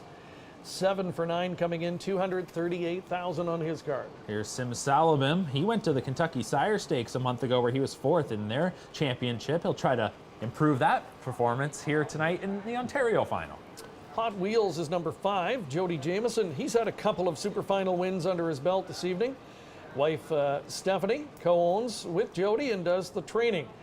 Great season for him, 180,000 earned. There's Angel Nation for trainer Teddy McDonnell. James McDonald will drive 3 wins and 11 starts this season for this gelded son, Archangel. Another son of wheeling and dealing is number 7 horse trader Rob Shepard driving. Another one from the Paul Walker stable. Hayek, he made some noise earlier this season over the half-mile over at Grand River Raceway, setting a Canadian record of 153-3. He races for the Ben Bayer, Jean Barnes, Sylvain Filion, as always, in the sulky. Combs Hanover has a couple of victories, 6 on the board finishes and 11 this year, 54,000 made. Paul McDonnell trains and drives. 352 is the other part of the Belay entrance here in this super final, and 352, this Royalty for Life Colt is coming in hot off a real nice victory in the most recent gold event on October 5th. Has always shown a ton of ability. Here tonight, he will try and take down Pemberton. Earlier this year, we had our camera crew over at the Belay stable, got a look at his stock up close and personal. 352, I can tell you. What an eye catcher he is, and on the racetrack as well. He's had a long, kind of a grueling campaign. Went south of the border, raced in the Hamiltonian, made the final of that, shipped back north. Maybe wasn't quite as good, but it looks like he's back in form by that most recent effort. Greg Gangle, what about your thoughts here? Does it all stop and start with Pemberton in this spot? Yeah, you know what, Greg, we talked about some wide open races earlier tonight, then we talked about some more probable winners, and I think this is the race where you're going to see a lot of attention on Pemberton for all the right reasons. Looking at the card, or at the program rather, I just don't see a horse that can go with him. You know, last week was the first time we seen him on the front. I think that was just that much of a vote of confidence from Trevor Henry to let Pemberton do his best work on the front instead of chasing horses and coming from off the pace. You know, he's 1-5 right now, or 1-9, a very short price. I wouldn't be surprised to see the same tactics occur here tonight. There is no HP Royal Theo. Must have hurt himself or perhaps sick. He's not here tonight, so he's done for the season. So that just opens the door even more for a horse like Pemberton. Now, if there's a horse that perhaps can go with him, I do think it is 352. Just talking to the connections, obviously a very nice horse. He's done a lot of damage here this season, but the trailing spot is not ideal for him. I guess he's a bit of a handful generally behind the gate, so I'm not sure how he's going to fare out from that trailing post. But aside for that, Greg, I think all eyes are on Pemberton, but it'd be really interesting to see what Hayek does as well. Very well known for his gate speed. Could do a little bit of damage, be a part of the triactor, along with 352. Again, 352 is hopefully he minds his manners behind the gate. Yeah, and he's at 5-1, solid second choice right now. Hot Wheels, 15-1 on the number 5. Mark, what do you make of him? I thought earlier in the season, I had my eye on this guy, and I said, by season's end, I wouldn't be shocked if he was one of the very top colts in the division. And he hasn't looked as good in his last couple. I wonder if he just hasn't been himself. There has to be the case, because the way he was racing before those last 2 starts was very strong. He was second in the Good Times final on September 5th. That was to Ready for Money, who has been one of the best 3-year-old trotters in North America. And then he goes into 2 gold events, which came off a win in a non-winners of 3 trot, where that was a spot where he, was pretty much a slam dunk for him, and he delivered as you would expect. But those last 2 starts, there just hasn't been the same horse. And if Team Jameson can have him bounce back, then he certainly is a factor. The only thing I do wonder is that was October 8th, the last time that we did see him. So we're going back about 9 days, and you just wonder in that time frame, he's been this kind of off his last 2 starts. That's covered a few weeks. Is he going to be back to that form in 9 days' time? We'll have to find out. Well, there was an article earlier this week and talking about that horse. And Jody, as you read the article, it seemed like he was quietly confident in the horse, at least in getting some purse money here, and being that they own the horse. He and wife Steph obviously hoping for a good result, and I'm sure they think they've got the horse ready. And for Jody, good to see him break through. He talked in the article about the fact that Super final night has not been kind to him over the years. Just one of those nights where he never really seemed to have much luck. He did break through with a win last year, and now he's got a couple of titles under his belt tonight. Yeah, it's one of those nights that some guys really excel. You know, for Jody Jamieson, what an incredible career he's had. He's won the biggest races. He's won the Pepsi North America Cup a couple times, Breeders' Crowns across the board, you name it, Maple Leaf Trots. He has got those victories, but the OSS is very special to these drivers, the trainers, everybody here, because this is the bread and butter. This is what you're competing in all season long. It's nice to get those Grand Circuit wins, and sometimes they just kind of pop out of the blue. But a horse like Hot Wheels, and especially one where, you know, Jody's involved in the day-to-day, he would love to step up in a spot like this and get a victory. It would mean just as much, I think, as winning one of the biggest Grand Circuit races. And, you know, good fact that was dropped a little earlier tonight by colleague Chad Rosema when he was interviewing Sylvain Fillion was the fact Sylvain now up to 13 Super Final wins in his career, and that has him just 2 back of Paul McDonnell for the all-time lead with 15. And I don't know about you, Mark, but I have found this entire program tonight, and last week for that matter, our grassroots championships, just tremendously entertaining. A lot of fun to watch, and you know, there's a mix of quality. There's a ton of talent and quality in the provincial program, and yeah, they're racing tonight when it means so much, and you put this kind of money on the line, and these races have been action from start to finish, and really is what the sport is all about. And you know, we're saving the best for last, perhaps, when we get to watch horses like Pemberton here.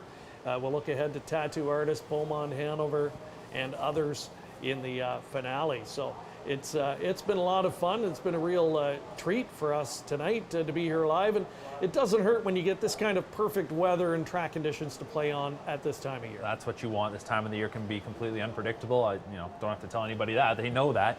And here tonight, we couldn't ask for a better evening, in my opinion. And hey, we're capping it off the final 2 races with the 3-year-olds. And the 3-year-old and the 3-year-old males, they're typically the horses that can capture the spotlight and can be the superstars in our industry, those household names. And I think a horse like Pemberton, I think, you know, everybody here in Ontario, they know about him. But with each passing start, those that maybe weren't paying as close attention to the OSS, they're starting to learn a little more about him. And I think tonight could be a bit of a statement for him. So we hope you've enjoyed it tonight, and yeah, we've seen people watching from all over the world this evening on social media. Let us know what's been your favorite moment of the night so far. I think there's a lot to choose from, and yeah, we would love to hear from you, and thank you so much for all of you watching in once again this evening. Can they knock off the highly regarded Pemberton here in the 3-year-old Colt and gelding trot final? We are going to find out the answer now as the starting gate is in motion. And once again, track announcer Ken Middleton has your call. 5 favorite here, 3 Pemberton. He's had an outstanding 3-year-old campaign, unraced at 2, but now a 7-time winner from 9 starts, closing in at $250,000 in earnings. He'll look to extend the winning streak to 4 straight here tonight. Trotter coming in off back-to-back Gold Series triumphs. Trevor Henry aboard that Paul Walker trainee. It's post time for race 8.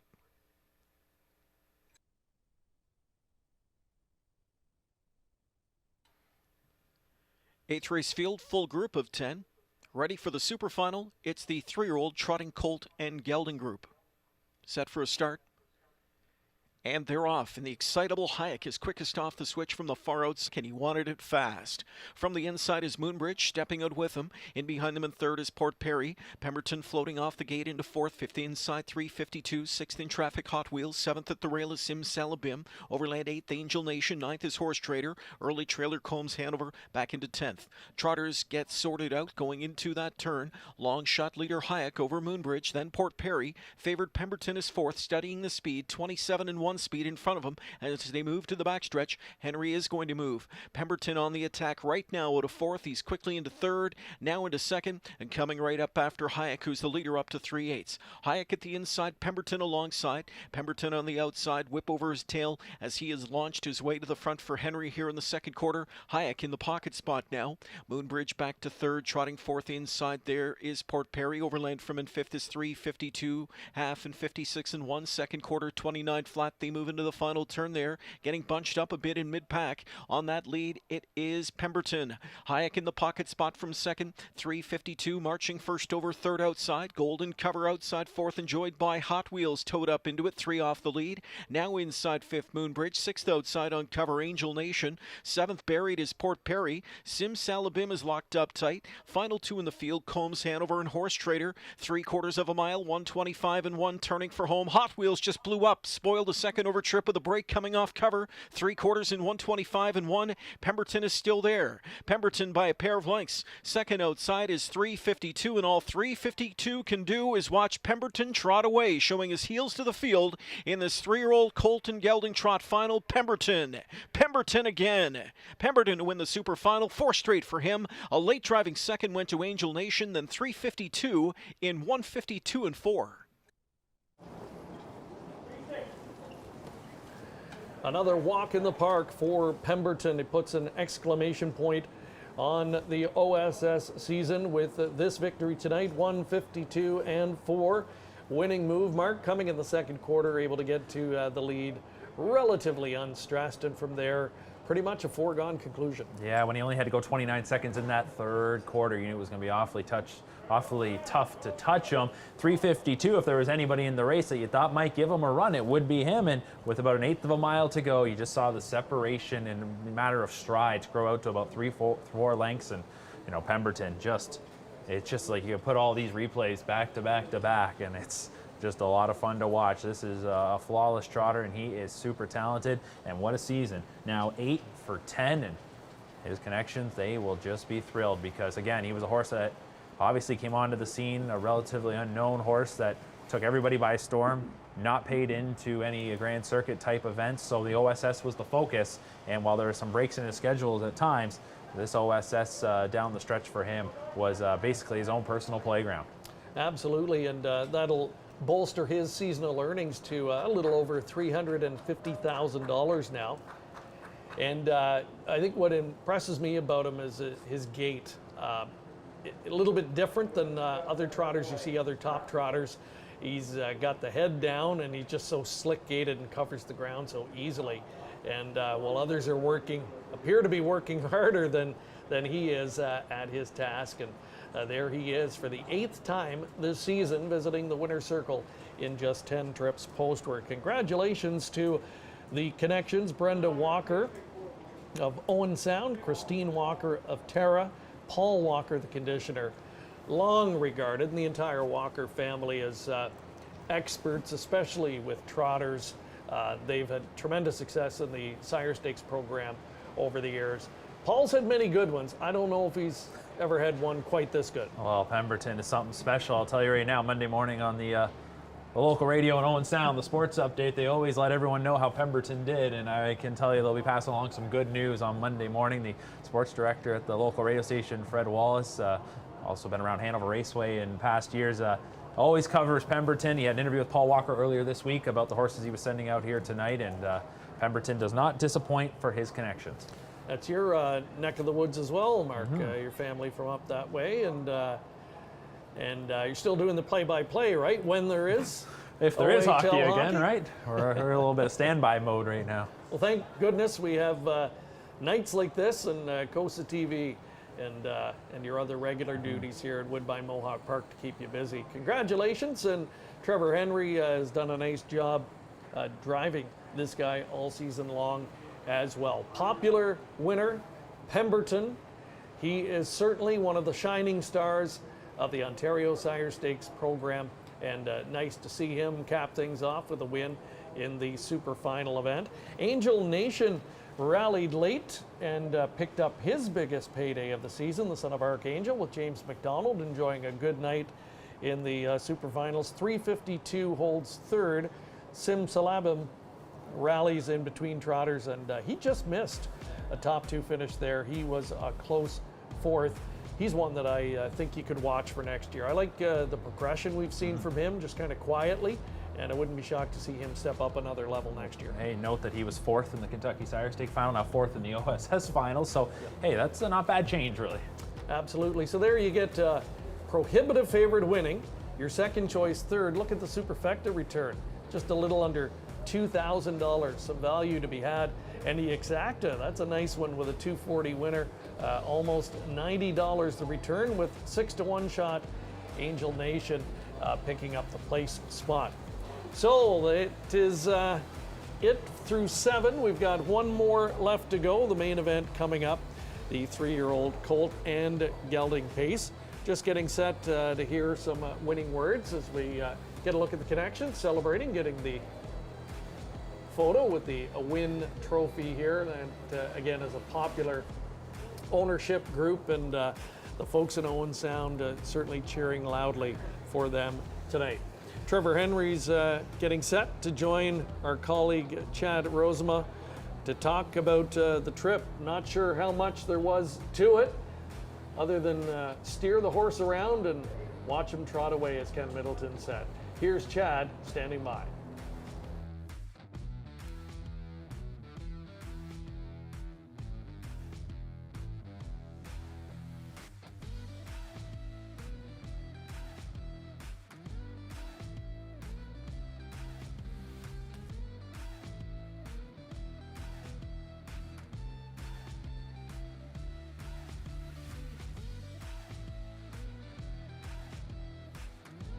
Pemberton puts on a show as he's done all season long as he captures his OSS Super Final. Trevor Henry here will talk to trainer Paul Walker in a few moments. You know, Trevor, is this horse, because he looks like just a sports car out here. I mean, is that what he is? Yeah, he's the nicest little horse I've ever drove. You know, he's just got the manners and you can do whatever you want with him. You know what kind of a high caliber and high quality Trotter 352 is? When he came at you, I mean, your horse just took off and looked like he did it on his own. Yeah, you know, like when Bobby come beside me, you know, you have worries whether there's any more there or, you know, what he's going to do. And as soon as we straightened up and you ask him, he's gone. You know, I'm going to ask Paul this same thing, but, you know, with him being a gelding, we know we get to enjoy this horse, you know, in an age career. Is he got that kind of makeup that he could do some real special things? Oh, for sure. Like I say, he's got all the manners in the world, and that means a lot, you know. Like, you can race him wherever you want, and he's going to show up. Congratulations, Trevor. Thank you. All right, Paul, we'll bring you in here now, and crowning moment for your talented trotter. It's been just such a remarkable season for him. How can you describe what you're feeling? Your first Super Final win and your best season since the early 2000s. Yeah, we're fortunate. Couple nice trotters. The mare's unfortunate tonight with her, but still had a good season. This little horse, he's just been a good horse. I mean, he takes nothing special. He's a nice horse to be around in the barn. You can't say enough about him. I want to hit rewind a little bit. Training down, we know we didn't race it too, but at what point training down were you thinking to yourself, you know what, we might have something special here? The last couple times I trained him in Hawkinsville, Georgia there. It's a mile track there. We didn't go, I mean, I think I worked him in 2-1 before we moved north. But he come a good half, and he always felt super strong late in the stretch. He's just natural. When you get halfway down the stretch, he just take the bit and take off. And I said, Brenda, I said, you know, I don't know what he'll be, but he's going to be some kind of horse, I know that. Good horses do that. Yeah, and I mean, he just looks like a great horse. And I talked to Trevor about him, you know, going ahead to an age career. And I know you don't want to get too ahead of yourself, but are you excited for the prospect of what he could possibly do in those age ranks? Well, I don't know. I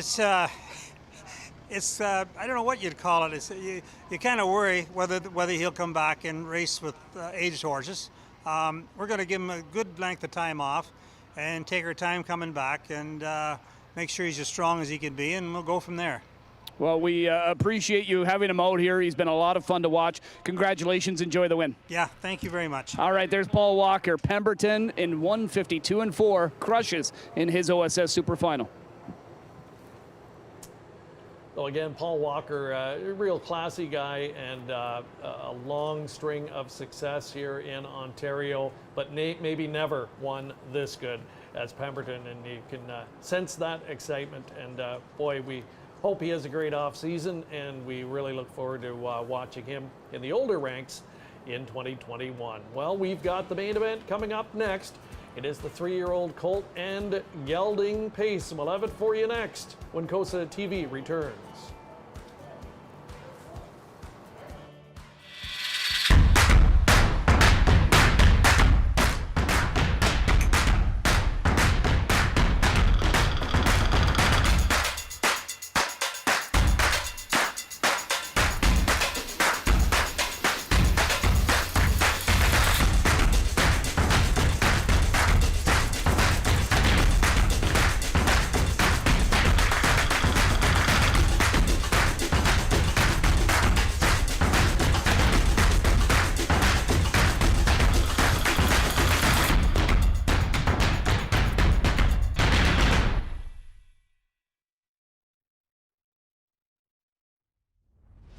Harness Racing Update is the sport's most comprehensive and timely news source. HRU covers the sport from all angles with news, features, photography, opinion, and analysis of racing. Also, HRU covers breeding and sales, as well as industry stories you need to know. It's all delivered by a deep, diverse, and talented team of writers and photographers. And the best news is that it's free to subscribe. Subscribe to HRU today for free at harnessracingupdate.com and see what everyone is talking about.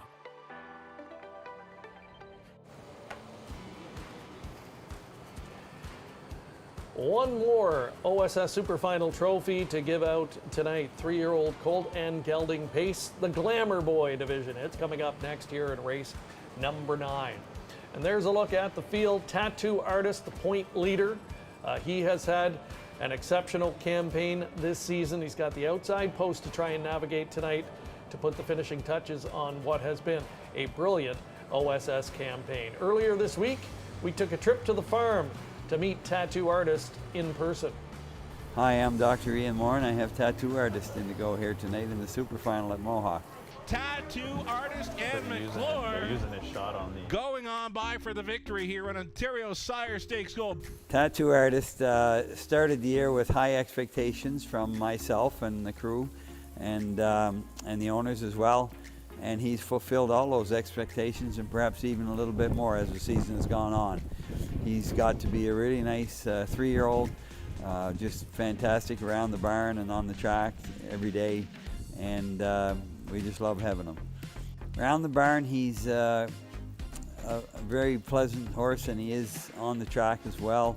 And you know, it takes him 9 minutes to walk from the barn to the track every day here. Usually that kind of a horse is a little bit all business-like when they go to the track, but he is so relaxed here on a daily basis in the barn and on the track. Like, he just takes his time and saunters along. You know, a kid could go out and jog him. He's that quiet out there. And then when you turn him the right way and you're going to get down to business, he just changes all of a sudden, sort of thing. But he's very good around the barn. Giselle Lauder has been with him last year and this year as groom up here in Ontario, and she's done a great job with him. He'll nip at you a little bit and might grab you on the way by, but not dirty, just sort of playing with you. So he's good to have around. Well, I guess he's won all the gold events that he's been in this year, so it would be a shame for us if we weren't able to finish off with a bang in the super final, but it's going to be tough out of the 9-hole, especially with all the good ones inside of them, including Beaumont Hanover next door here. Well, I don't like comparing horses like that. I mean, Shadow Play and State Treasure are great horses in their own right, and here we are now. I guess it's been about 6-7 years since Shadow Play or State Treasure's race, and it's been about 12 years, I guess, or something like that since Shadow Play's race. So it's hard to compare them, but they all had a mannerism that shows up, I found, in good horses, and this guy is a good horse, and when it gets down to the nitty-gritty, he displays all those characteristics that Shadow Play and State Treasure did as well.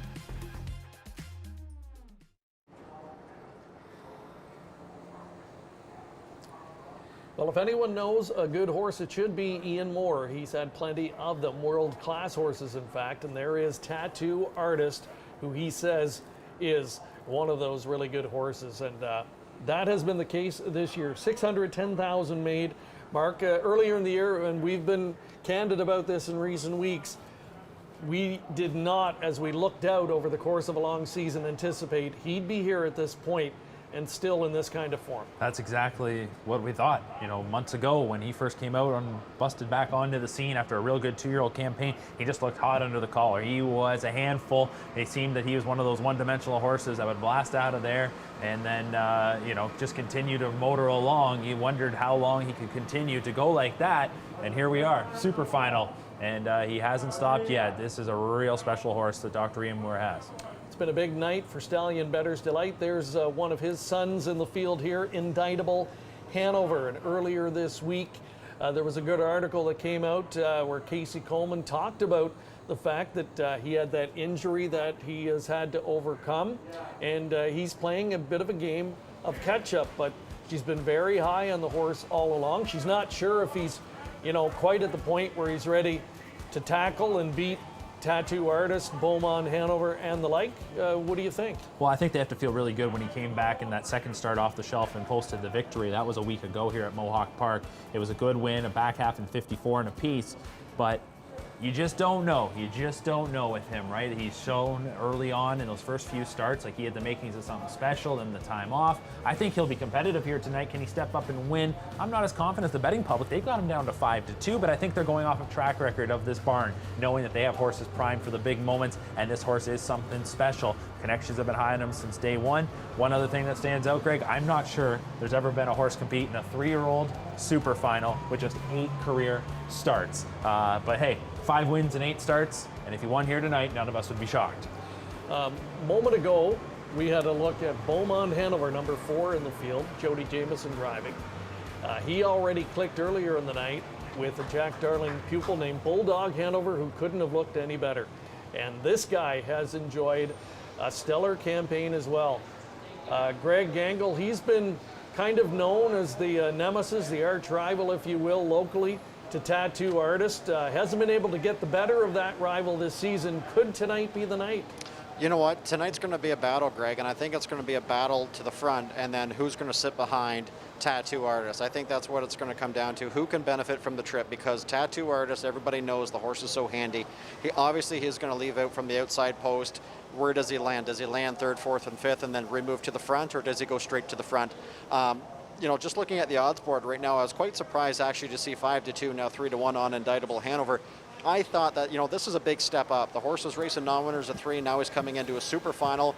It's a big test for him. What really is kind of catching me a little bit by surprise is Rhythm in Motion right now at 8-1. I think that that's where the value lies right now. I think that horse can be a big part of the exactor, along with the aforementioned Beaumont Hanover. But Greg, Beaumont Hanover, looking at him in the paddock, I mean, he's just a specimen of what you want to see a standardbred look like. He looks like some beach somewhere. He's just that big, strong, good-looking horse. He belongs on a poster on a wall. That's what Beaumont Hanover looks like. So, you know what? I think it's all going to come down to trip, but at the end of the day, they have to beat Tattoo Artist, and all eyes are going to be on him. Yeah, for sure. And you talked about the athleticism of Beaumont Hanover, Bulldog Hanover, who raced earlier tonight. And that's what trainer Jack Darling's known for. He has that eye for picking out those types of individuals at the yearling sales. And many times they turn out to be stakes horses. It was only about a week and a half ago, Mark, we saw these horses tussle in London at the raceway on the half-mile oval. And Rhythm in Motion that night looked like he might have stolen away on the lead. He was very aggressively handled that night.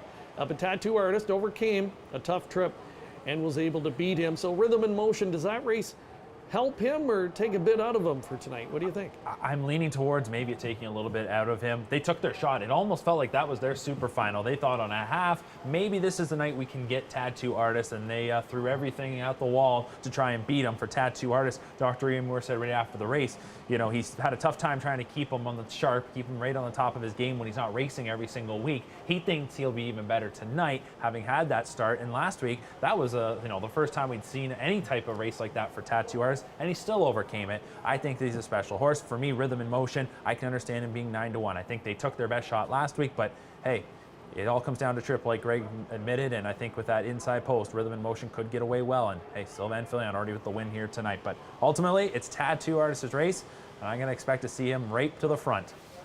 Ultimately, right now, probably the front runner for that O'Brien Award is 3-year-old Colt Pacer of the Year in Canada. And a win here would likely solidify that. It's going to be a lot of fun to watch the Glamour Boy division in the OSS Superfinals. One more time up to Ken Middleton. And into the stretch. It's post time.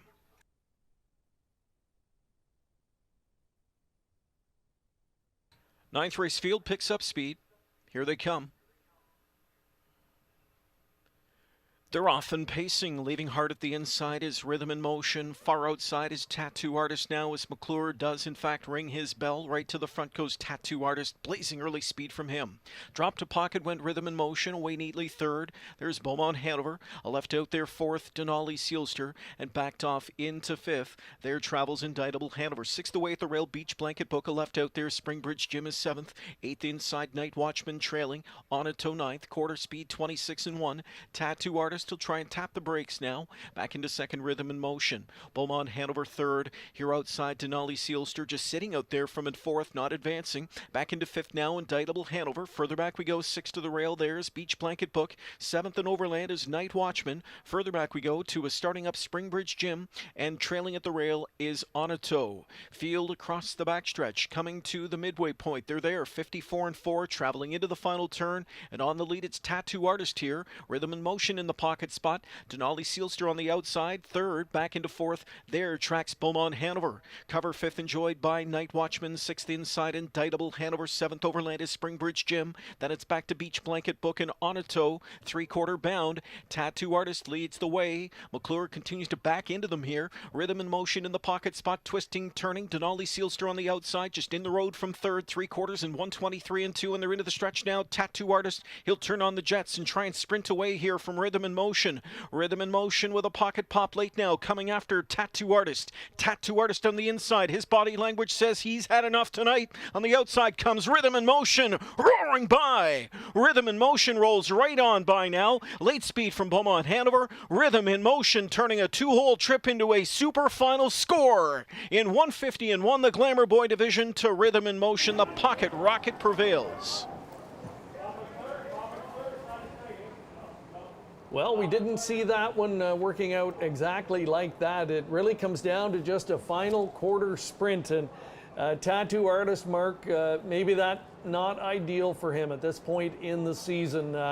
You know, horses of this caliber, they're all capable of sprinting home in that 26-second range these days. And they were able to go by him. And you could kind of tell turning for home that he was in trouble. And Rhythm in Motion, there's a nice win for him. He's been knocking heads against these all season long, been getting seconds and thirds, and has his moment from time to time. And he took a shot in London, and hey, it just tightened him up and had him ready to go tonight for even better things. Sometimes you get them right, sometimes you get them wrong. I was on the wrong side this time. I thought Rhythm in Motion fired his best shot last week and ultimately didn't get it done. I just didn't know that he'd be that same horse here tonight, and nope, that wasn't the case. He just comes through. Of course, you know, we talked about the coveted two-hole spot, and going to three-quarters, Sylvain Filion is right all over the back of Bob McClure. That's because Bob's got them back down. 28 and 3 is nothing in the third quarter for this caliber of horses, and on paper, you know, if you said Tattoo Artist gets down to three-quarters and 23 and 2, and he's in full control, he's likely sprinting away, but hey, Rhythm in Motion, it just had to get him off the wings good, get that two-hole, and then he was ready to fire in the stretch. Just a great performance. Ben Bayerjan's dream season continues on, and Rhythm in Motion, he's been racing so well each and every week, and last week, you know, they fired a big shot. Tonight, they didn't have to be as active, and it works out for them. 10-1, let go 10-1 odds, and yeah, he's been a player in the division all season long, certainly, but obviously behind Beaumont Hanover and Tattoo Artist. Beaumont Hanover, ultimately, it looked like he was getting away from the gate well, but that turned out to be a bad spot. He had a horse parked and just sat outside of him the whole way, so never really got a chance to race until the final quarter. But looked very good. He was charging at the wire. And Indictable Hanover, I'm sure Casey Coleman and their camp tickled with the effort from him. Very live at the end of the mile as well. And Tattoo Artist, it's been a long time since he's thrown in what you would consider a subpar effort. And if you want to call it that tonight, that was his clunker. He still had an incredible season. Yeah, he did. He's had an amazing season. I do wonder how this potentially changes plans going forward, or if it does, he's not eligible to the Breeders' Crown. They would have to supplement. Now, you may be saying, why supplement when you're going to be racing for second against Tall Dark Stranger? The thing is, if he comes back at 4, supplementing now would actually bring down the cost of then having to nominate him next year as a 4-year-old. It takes care of a little bit of that if they do plan to race him as an older horse. But they got decisions to make. They do have some other stakes engagements circled, including the couple races down at Dover. I don't think a blip on the radar here tonight is going to change too much for the Dr. Ian Moore camp, but you never know. Still, tattoo artist at this point, likely the O'Brien Award winner as the 3-year-old pacing Colt of the Year here in Canada. But for Rhythm in Motion, he's peaking at the right time. Indictable Hanover, where's he go next? Barely any starts under his belt, raced really well here tonight. I would imagine he maybe will take a trip south of the border and try some of those Grand Circuit company. Absolutely, and they've kind of lost much of the season with him, so they'll have something to prove if they think they've got him good again, and they want to show what he can do. But Rhythm in Motion, part of what's been an excellent season again for trainer Ben Bayerjan. We're talking O'Brien Awards tonight, and I think at this point in the season, safe to say his name would be in the mix again when you talk Trainer of the Year in Canada. I would agree with that. I think that is definitely a strong possibility. 23.20, the win ticket return for Rhythm in Motion, with Beaumont Hanover second and Exactor at just a little over $124. Indictable Hanover, Tattoo Artist rounding out your top three. The Dollar Super pays $225.90. So what a way to cap off what has been a very entertaining night of racing. Where'd the Tukes come from? Look at that. They got more swag than they know what to do with there. Pulling all kinds of stuff out. Pulling out all the stops this year. The folks at the Ontario Sire Stakes. So not only great marks for the program itself, Mark, but we're giving them high marks this year for the new swag. Style, well done. Right? Style. Best effort I think we've seen on that front in a number of years as well. So some great keepsakes for the Happy Connection. So again, Sylvain Filion in the winner's circle. 2020, Sylvain Filion with the double. He takes the Glamour Boy division.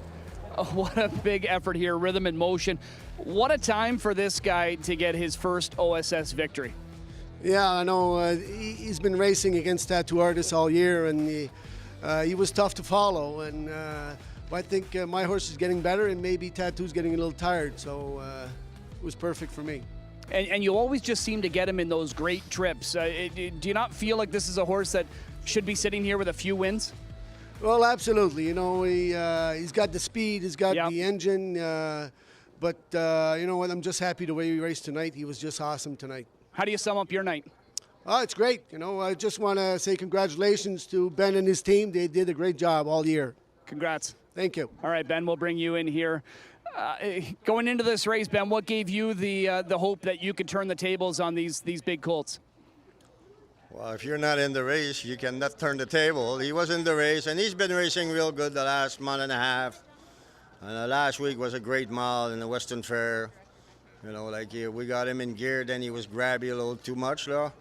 But no, he's been racing. He's been awesome. He's been racing real good. How did you feel, turning for home?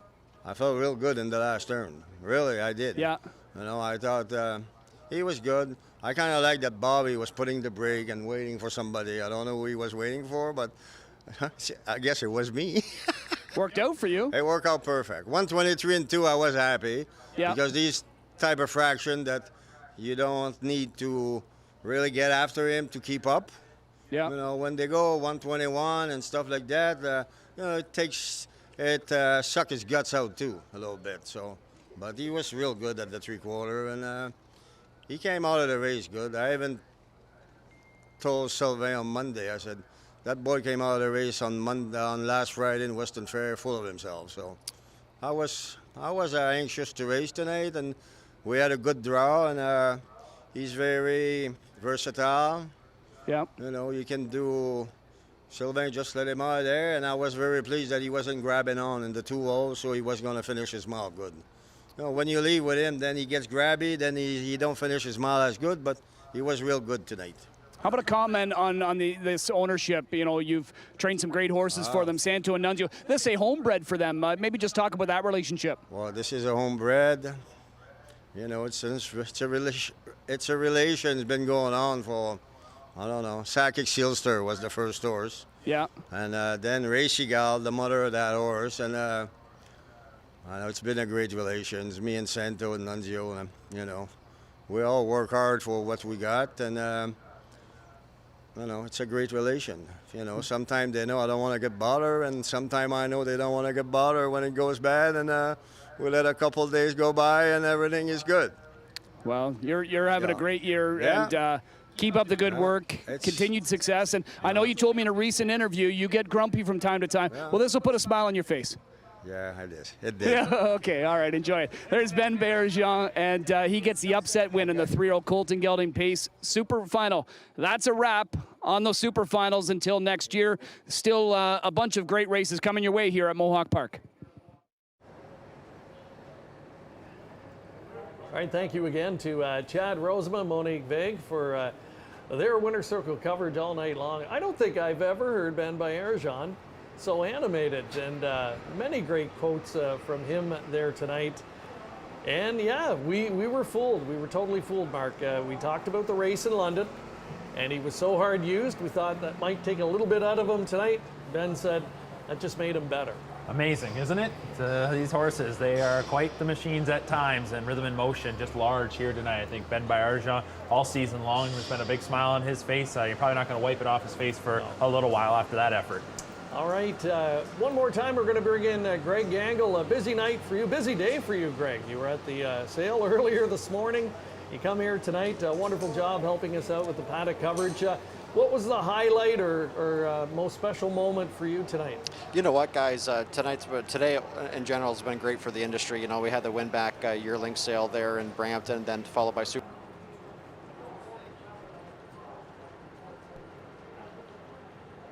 Well, wouldn't you know it? We've got to hear some closing comments from Greg, and we lose the camera. Our apologies.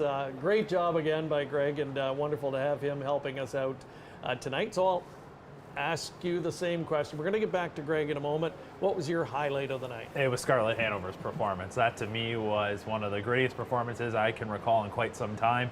Just a thrilling stretch battle as well. Vol's Delight almost gave the Bergeron Barn another super final win there, but Scarlett Hanover, she was just super gritty in that win, and you just could feel the excitement coming from the Hensleys there. So very happy for them, and that's a race that will stand out for me. But all in all, 8 great championship races were contested here tonight.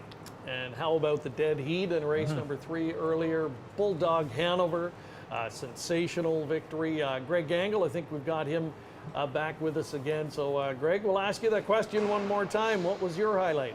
Yeah, my highlight easily, guys, was Pemberton. You know, just for a horse to start the season so strong and then end the season on such a high note, I thought that he was absolutely outstanding. And you know what? The colder temperatures, 52 and 4 off 3 quarters and 125 and change, just sealed the deal. You know, just an outstanding performance and a close second. I got to give Scarlett Hanover a close second. That was an unbelievable performance there.